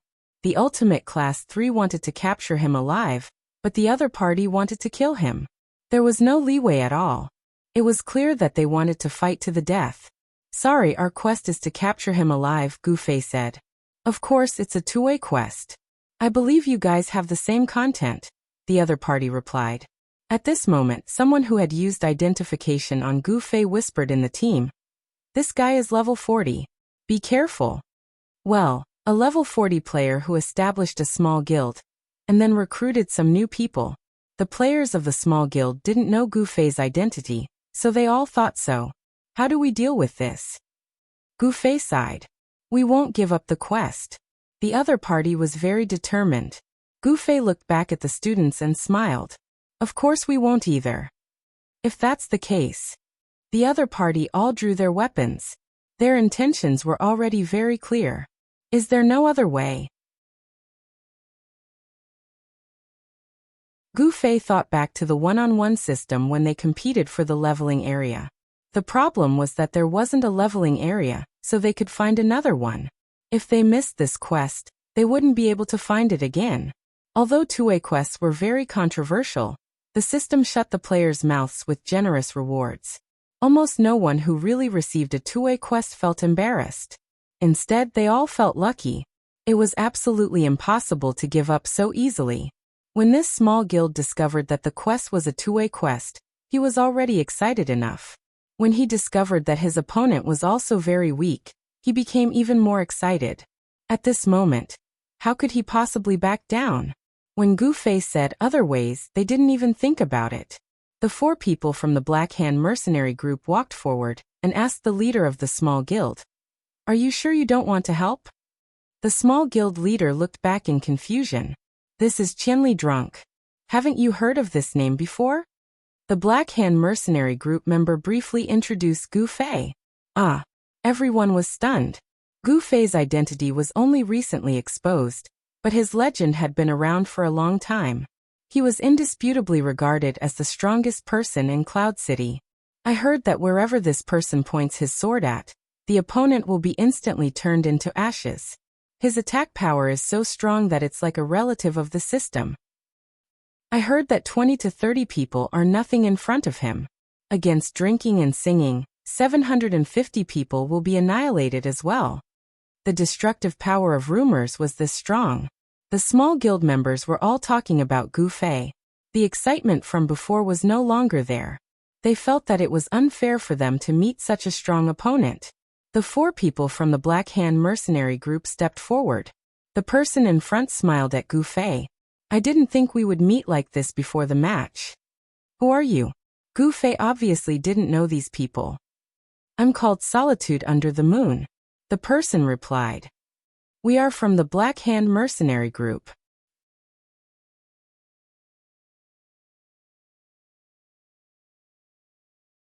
Chapter 236. Black Hand mercenary group. Hearing this name, Gu Fei couldn't help but take a second look at them. After all, this was the Child Elite group's opponent in the finals. From their attire, it could be seen that the other party was a cleric, while the other 3 were a warrior, a thief, and a mage. Compared to the cowardly look of the people from the small guild, when they found out that Gu Fei was the one who had insta-killed the mage 1,000 miles drunk, the 4 of them were much more confident. At the same time, Gu Fei also deduced their intentions and said to the person from the small guild, You hired a mercenary group to help? It seems like you guys are determined to complete this quest and won't back down? Aren't you guys the same? The other party replied. Us. Gu Fei looked back at the students and smiled bitterly. He had brought these students to complete the quest, and he still had to give them equipment later. How did he look like a mercenary? Seeing that the other party wasn't willing to back down, Gu Fei was straightforward.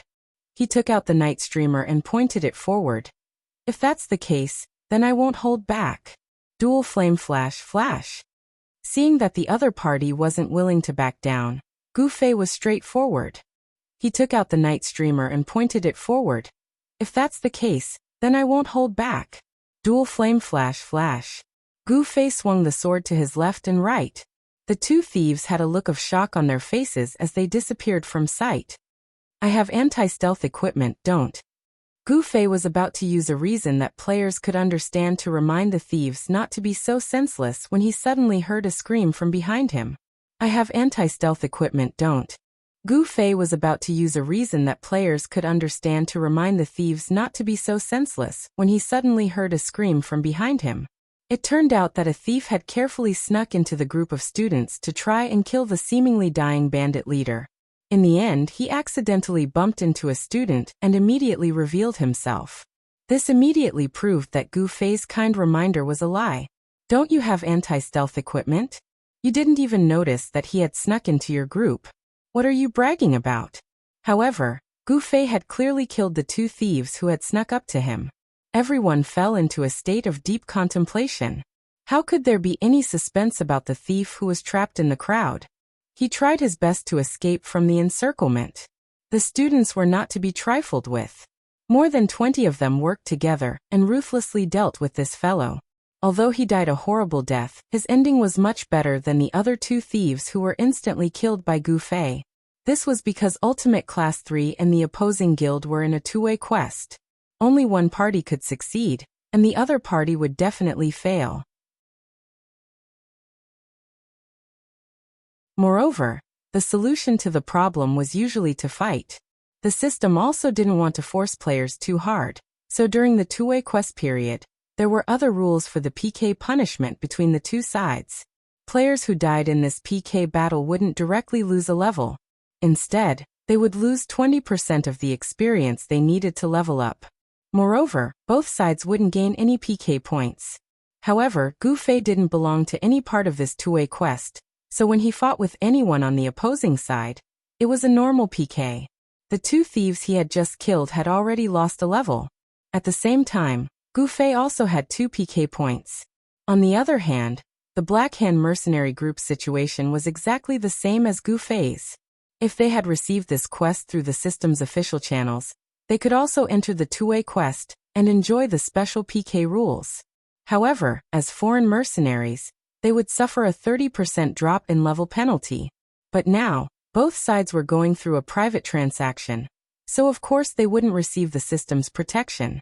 The small guild had already lost 3 people in an instant. Ultimate Class 3's morale was greatly boosted, and they were clamoring to take down the other party in one fell swoop. What's with the noise? Gu Fei turned around and shouted. The students instantly fell silent. Line up, return to the city, Gu Fei said. Ah, the students were shocked. I'll take care of this, Gu Fei said solemnly. Teacher. The students were touched. They didn't know that PK was actually their teacher's ultimate hobby, so they naturally refused to leave their teacher behind. Gu Fei had no other choice. He couldn't just let the students die and return to the city with a big move. He could only say helplessly, then step aside. Teacher will give you a PK lesson. Hearing that, the students' scalps went numb, and their faces darkened. I'll show you teacher's kung fu. Gu Fei had long wanted to personally demonstrate to the students that he really knew kung fu. Unfortunately, he didn't have the chance to do so in real life. It's over, Teacher Gu Fei has gone crazy again. The students whispered. Teacher really knows kung fu, AFA said solemnly to the students. It's over, AFA has gone crazy too.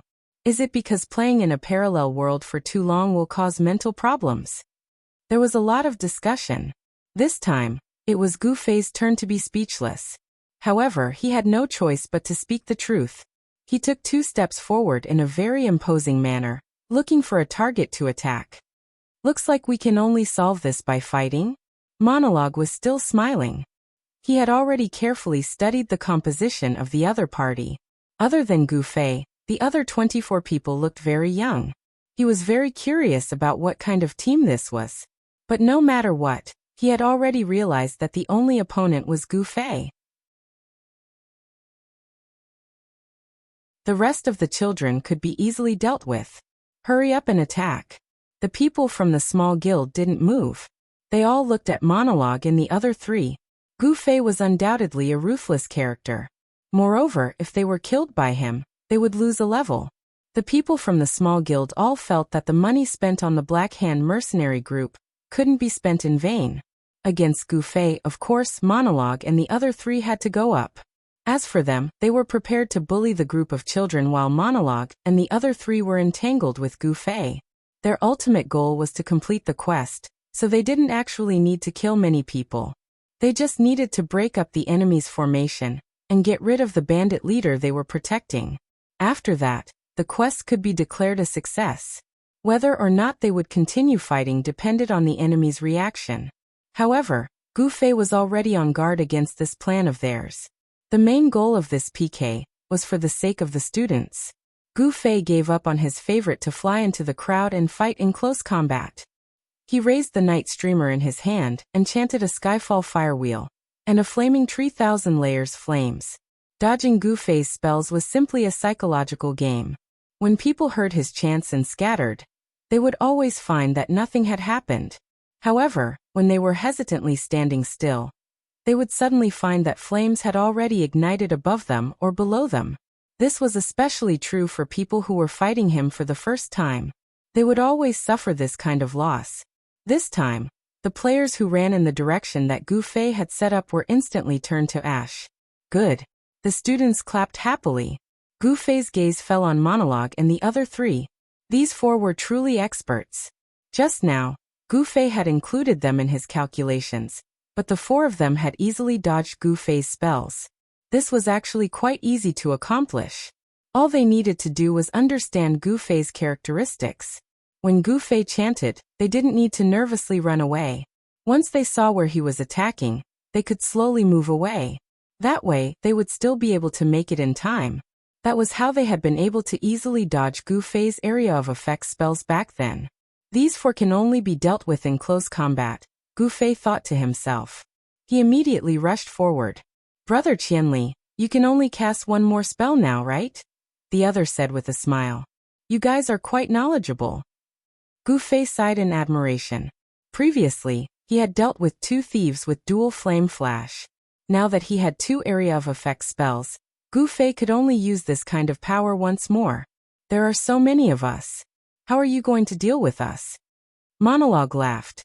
That's my forte. As Gu Fei spoke, he charged towards the man. Ice tornado. The opposing mage finally took action. With a wave of his staff, an ice tornado swept out, circling in front of Monologue and sweeping towards Gu Fei. As a priest, Monologue naturally couldn't stand on the front lines. He immediately retreated. The warrior and thief flanked him from the left and right, forming a 3-pronged attack on Gu Fei. When the 3 attacks were about to reach Gu Fei, they appeared to come first and then later. Gu Fei originally wanted to use dual flame flash to kill the 2 mages and nullify the ice tornado, but his opponents didn't give him the opportunity. It was clear that the Black Hand mercenary group had a deep understanding of Gu Fei. Gu Fei retreated a few steps, but his opponent still hadn't joined forces to advance forward. Gu Fei changed the direction of his sword and suddenly used teleportation. With a whoosh, he appeared in front of the mage. However, the other side seemed to have expected this. They didn't panic in the slightest. Monologue cast a heal on the mage and laughed. Teleport? If that's the case, you won't have any mana left, will you? Gu Fei simply smiled. He slashed out with his sword. He didn't attack the mage, but rather struck his staff. Aya! The mage cried out. He clearly didn't expect Gu Fei to do something like this. Ice Tornado was a spell that could be controlled over time.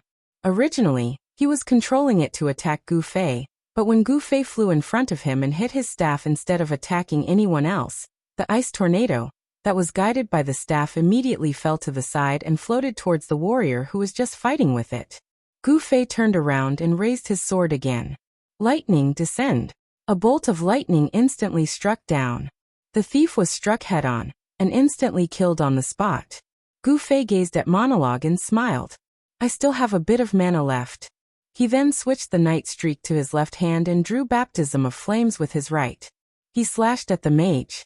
Monologue hurriedly raised his staff to cast a heal, but Gu Fei unexpectedly stabbed him with his sword. Although it didn't deal any damage, it interrupted his heal chant. You still have mana? Can you cast a spell? Gu Fei laughed. At this moment, the mage had already been struck twice. You're tuning in to the Li Mei's Wuxia Whispers YouTube channel. We're so grateful for your support, and don't forget to subscribe to join us on this incredible journey through captivating stories. Your generosity through donations truly makes a world of difference, as it's the primary source of revenue that allows me to expand and enhance this channel for you. Thank you from the bottom of my heart for being a part of this adventure.